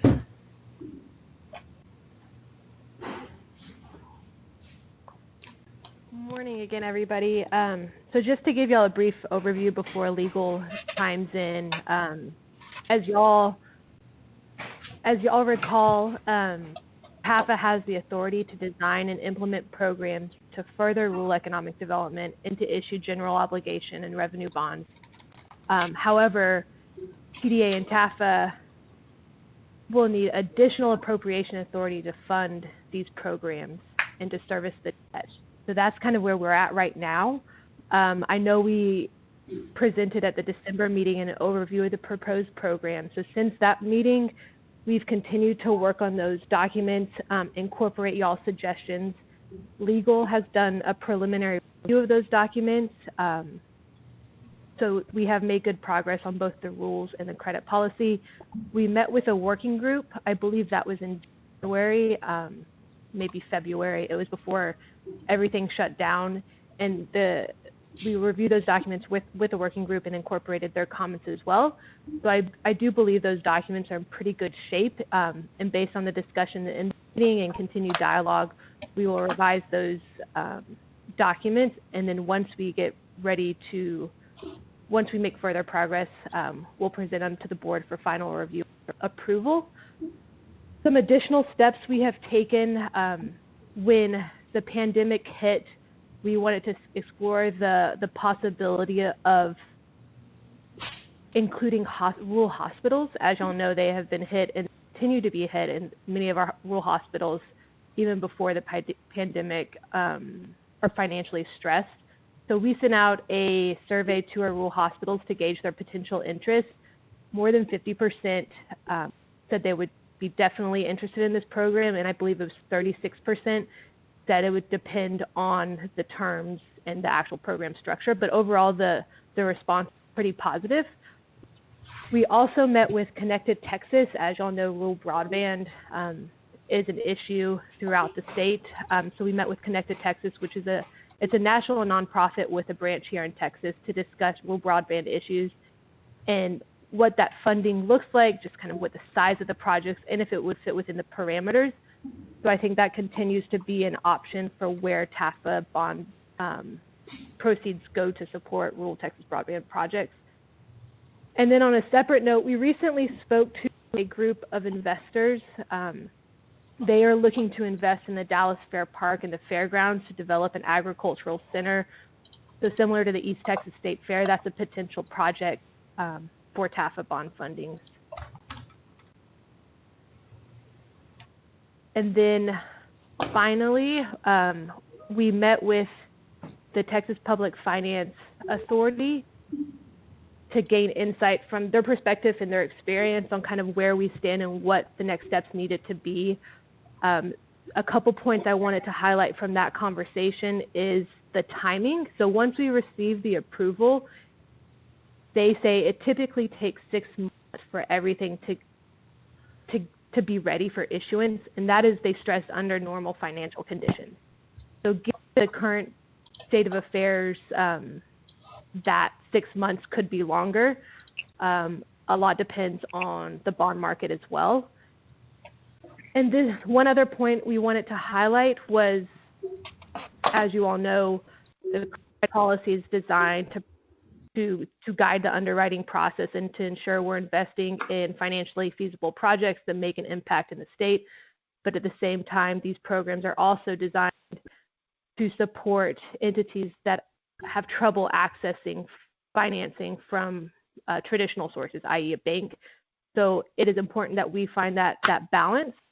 TPFA provided a recommendation specifically related to supporting rural hospitals, and they recommended that it would be much better, their words, if the legislator appropriated state funds to repay the bonds, and provided that the loan repayments would then reimburse the state funds.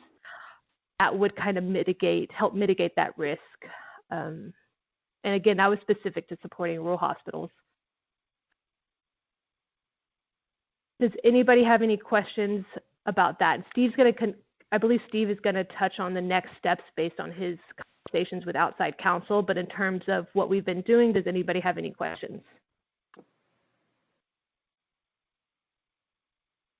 I don't if think not, so. I will pass it over to. Okay, perfect.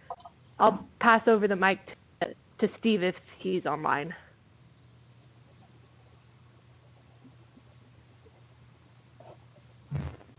Steve, are you with us Thank today?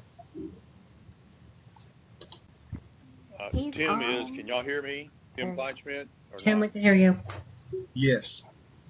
Okay. I'm trying to get where I can hear you. I'm having a few technical problems. My computer does not like my microphone does not like Skype, so I can see y'all nodding your heads, but I can't hear you. I guess I'm going to have to go to Steve's office to see if I can get on this. Steve, try again. Let me see here. It won't let me on. My mic won't let me on, but I'm on by phone. But I can't hear everybody. So let me. Mindy, Yeah, I can. Who was that? It's like once you mute it on your machine, then you have control. You have to unmute it. The person can't mute and unmute. At least I can't on mine. Well, I know some of our laptops don't like Skype very well, and that's why Karen's called in. Mindy, this is Tim. I can hear you, but I can't hear the other. I'm having trouble hearing everybody else. Tim and Steve, instead of using the Skype, use the phone number and just call in. Okay, that's what I'm on. And I'm trying to use the video only. John or Ted, one of y'all say something, see if I can hear y'all. Tim, can you hear me? This is John Crew. Yeah, okay, I'm good now. With combination of video and the phone, I am good with two different technologies. Combo. It's a combo. Let me give y'all basically what we've run into. And if you need greater details, I'll ask Steve Dillon to give you greater details in talking to the folks from the Texas Public Finance Authority. But in reviewing TAFA's bonding capabilities, and of course we looked at it, and we've talked to the Texas Public Finance Authority attorneys, and so we've already looked at this to the extent of our abilities. And let me first say, on our staff here at TDA, we do not have bond attorneys on staff, and we're not likely to have bonding attorneys, on staff anytime soon. And so going forward, we're going to need to try and see if you need to go ahead and have us, put out an RFQ to hire a bonding attorney to lead you forward on this project. Because what we can see from right now and what we're getting from the Texas Public Finance Authority attorney is that TAFA, while it has some bonding authority in some instances, well, let me tell you, basically, you've got to put the three things together to get there. You've got to have authority from the legislature for bonding. You've got to have an appropriation from the legislature for the bond amount, and you also have to have an appropriation from the legislature to service the bonds, to repay the bonds. So if those three things are not there, you're not there in the world of bonding. And TAFA lacks the number three, the appropriation to take care of the repayment of the bonds. There is no appropriation from the legislature for the repayment of any bonding. And so TAFA right now seems to lack the number three requirement. And the Texas Public Finance Authority attorneys are telling us the only way you can fix that is with a legislative fix. Okay. Now, again, I can let Steve go into more detail for you. And there are possible workarounds, at least from an agency look. If we didn't have an appropriation, we could go to the Legislative Budget Board and the governor's office and go, hey guys, you've given us authority to do such and such. We lack an appropriation to spend the money. Can you fill the gap and give us that appropriation, kind of a situation, and they could go through that process. We don't see that as a likely source of filling in this gap on number three for the appropriation to repay the bonds, to service the bonds. We don't see that as a very likely occurrence in this instance. The bonding process has to go through various agencies in the state of Texas. Of course, the sales agent, and everybody puts everything together as Texas Public Finance Authority, and they have to be satisfied with the program and what's moving forward. And then we've got the bond review board, and then the Office of the Attorney General reviews all the documents in the bonding process. Okay. And so without that legislative fix to have the appropriation for the bond repayment, we don't see how those three are going to be satisfied in the process where we're looking at.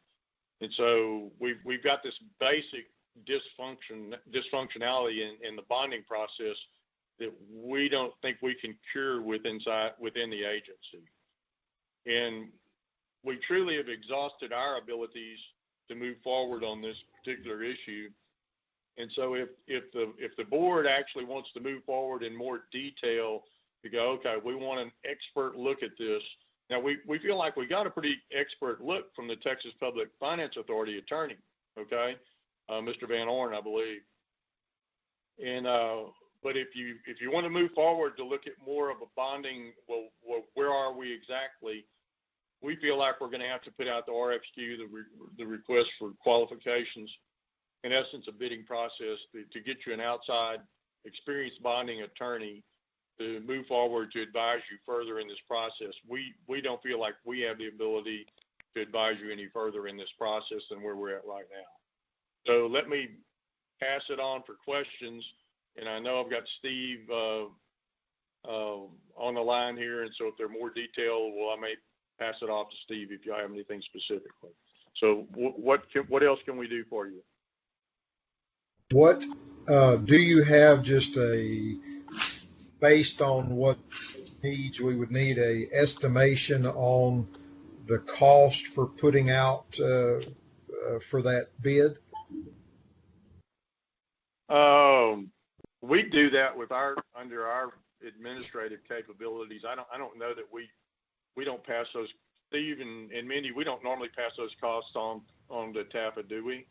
No, I mean, it just falls under my personnel expenses, indirect, and then whatever the cost of the outside thing is. Do we have funds in the budget? Question, what could fees be? Is that the question? What's the anticipated amount of fees by outside counsel? Yes, sir. Yes, sir. What would the expense be Second part of the question, do we have that in the budget? As per your recommendation was we needed to go outside now and get a more precise answer. The last time Bracewell Patterson, now Bracewell, excuse me, showing my age there, did extensive amount of work was probably 2010, 2009, 2010, and that was $60,000. That was associated with reworking some of the commercial paper that the Controller of Public Accounts said needed to be done.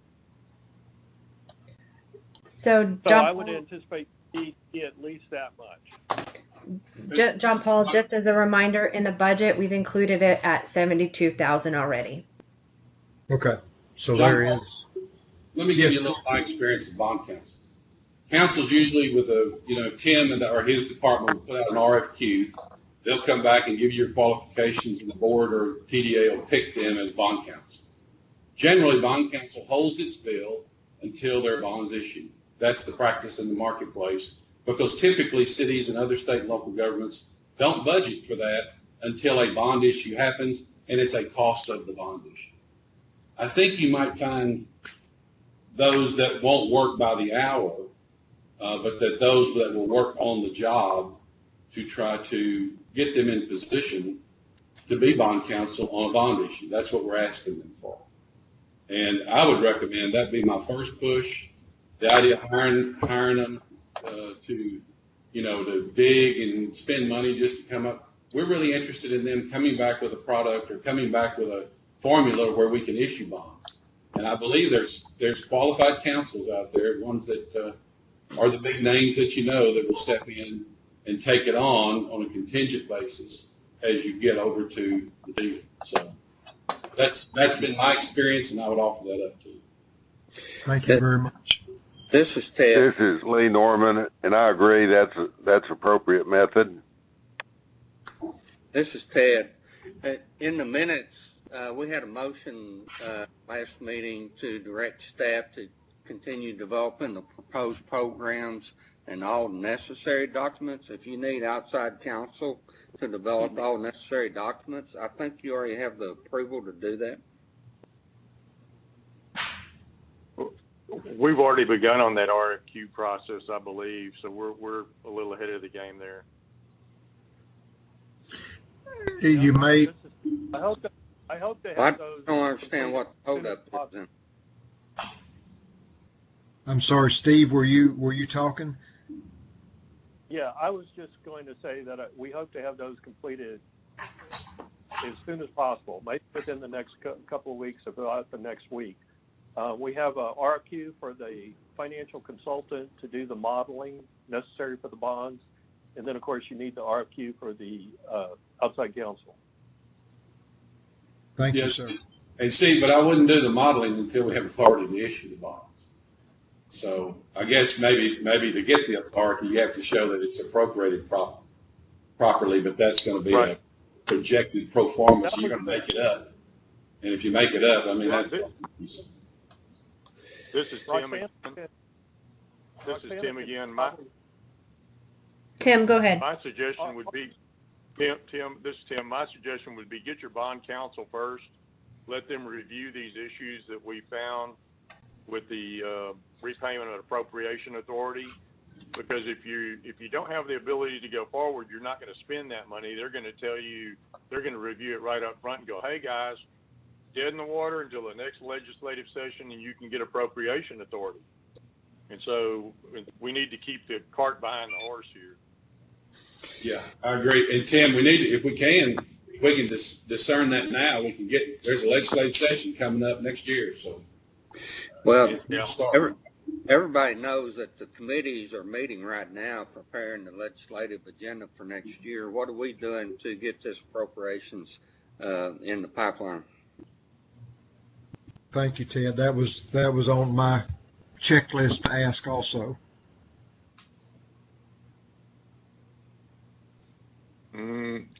we are a representative of TAFA would have to reach out probably through our legislative bunch here at TDA, Dan Hunter and his crew, to find a rep or a senator that would carry that bill for TAFA to seek that appropriation.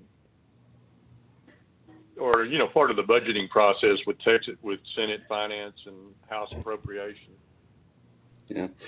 Well, we already have one senator that was willing to carry the bill.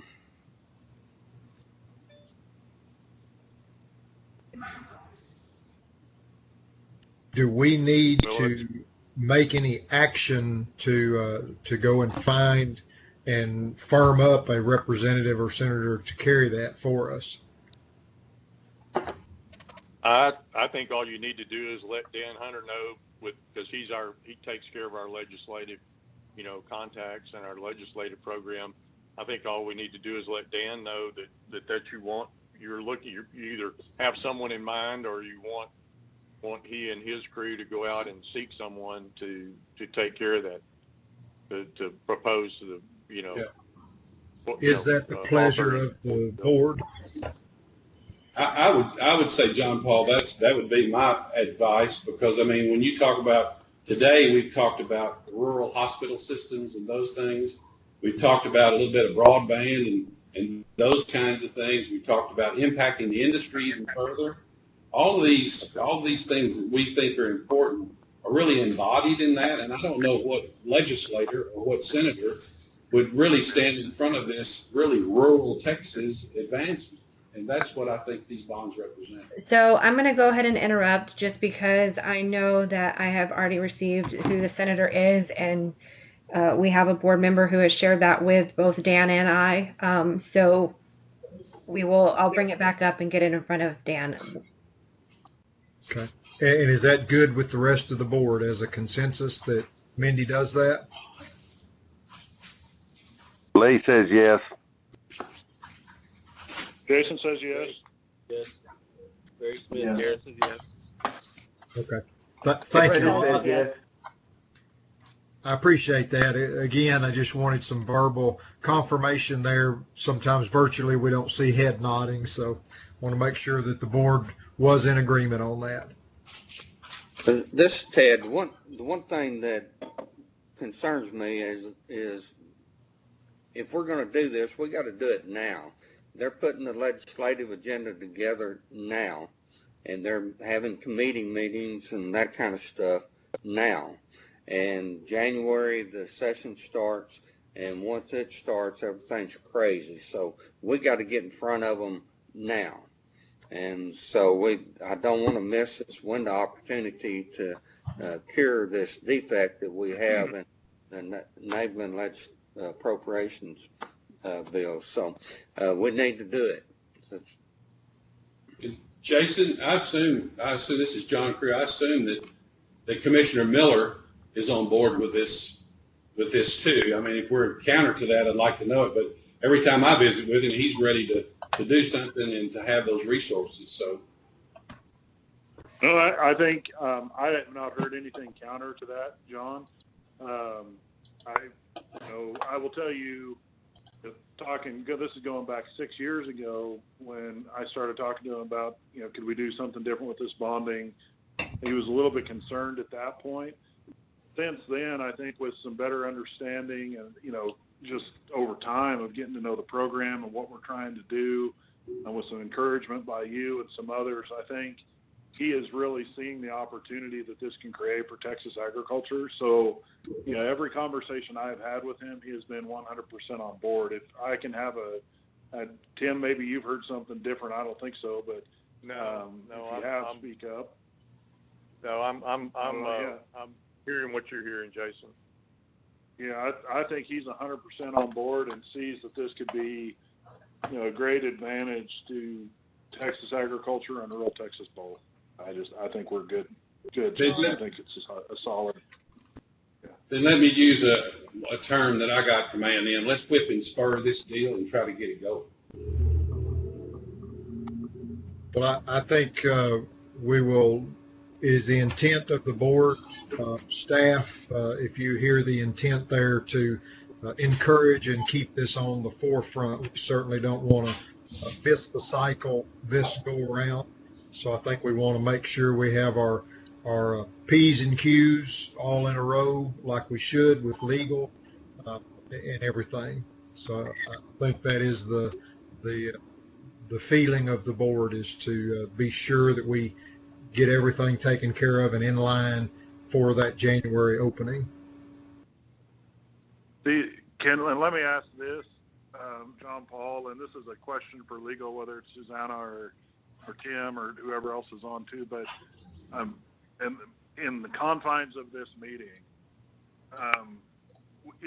would it be appropriate to ask the chairman to maybe to appoint an ad hoc committee to do exactly what John said and start whipping and spurring this thing, and especially dealing with local legislators? I mean, I think all of us, the hang up, John, that we have, John Paul, is we're limited in how we can educate when we're dealing with legislature. We can certainly have those conversations, but we don't have the opportunity to advocate quite as well as some that are individuals. So, I mean, I don't know if it's appropriate or not, so I'm asking the question first legally in the confines of the meeting, and then if you'd be willing to do that, to appoint 2 or 3 people to really get moving on this. So I'm going to interrupt there. Yes, it's Tim again. Hold on, Tim, hold on. We've already appointed who those people are, so we don't need to do it again. Okay, all righty. Can I speak to that? Yeah, Steve. It's the ad hoc committee. If you're going to have a meeting of that committee, it needs to be a public meeting. They can be a resource to the legislature, but we can't lobby the legislature. Any board member can take off his or her board member hat and talk to the legislature anytime they want about any matter they want.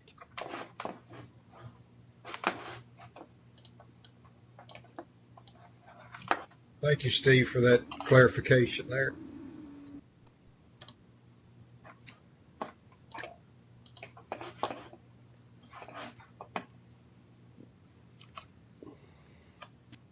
Is there any further discussion, Mindy, or action that we need to do about the bonding authority? We've kind of talked about a bunch of different things. So Mindy, let me interrupt you. I think, John Paul, the one thing we do is get our bond counsel, as Tim recommended, get a bond counsel on board to tell us what we need. So he would say, you need this appropriation. And then what we need to do is then take our either the ad hoc committee or whoever, take your board hat off and then go advocate for that legislation so that somebody would pick it up and run with it.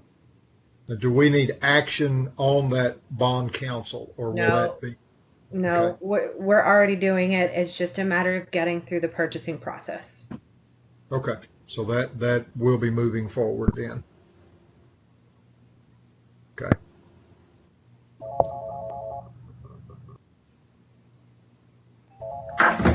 See, you've got the working group up here. Yeah, it was just more of a reminder that it's already established. Good job. Thank you. Okay. Anything else on that item?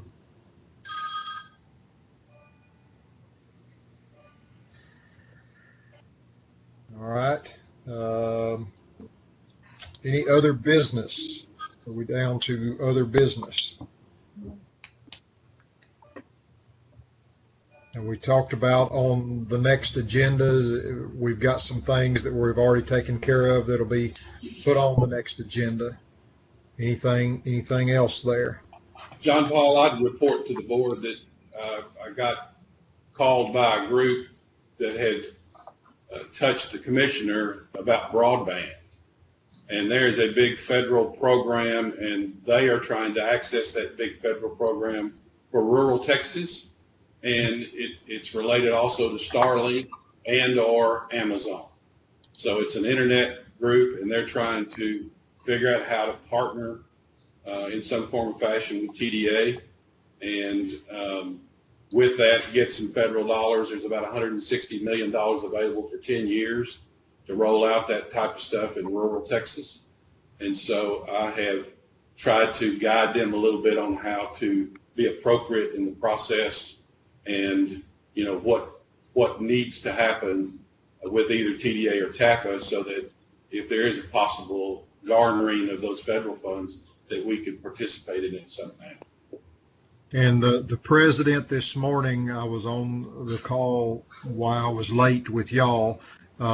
He talked a good bit about rural broadband, and that is on the top of the list of his importance for agriculture. So you're exactly right. This rural broadband is going to be a very hot topic and a very active thing. And I think it's more so come to the front through the pandemic because, I mean, look at us right here doing all these video meetings and things like that. It is definitely needed. So. Hey, this is Freddie. With an economic development U.S. Department of Commerce grant, I had the first wireless communities in Texas that didn't last long. And I have a lot of experience with working with rural broadband and accessing satellites. I have a bus that I built at Prairie View back in 2000, 2002, and 3. Matter of fact, I created the hotspot and gave the idea to Verizon and didn't get a penny for it. So I've done all of this almost 20 years ago. So if anybody needs an expert, I'm available and I'm retired. That's awesome. And the bus is still parked at Prairie View. They didn't decide to continue it after I retired. It's called an e-bus. An e-bus. Wow. Yes. All right.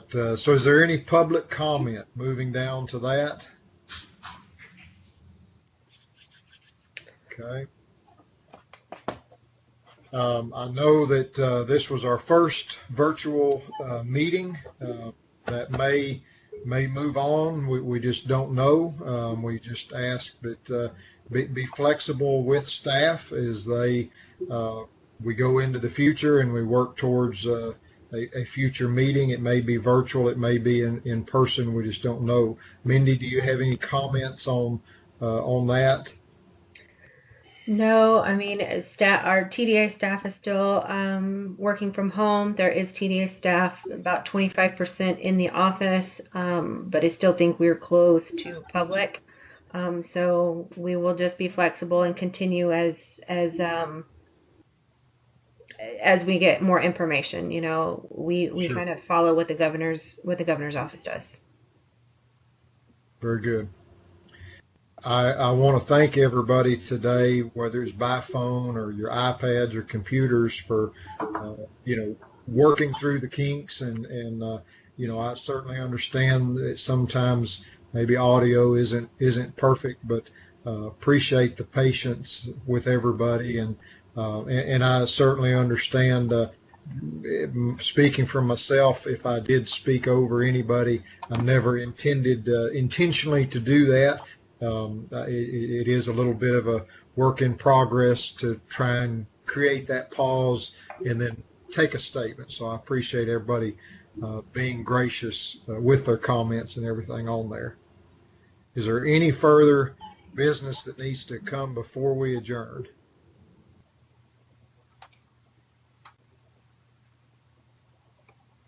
I'm hearing none. Do we have a motion to adjourn? I move to adjourn. Motion to move. Here a second. All those in favor, say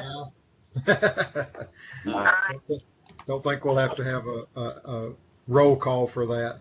Okay. I will declare this meeting adjourned. Mindy? Don't hang up yet. I want to hit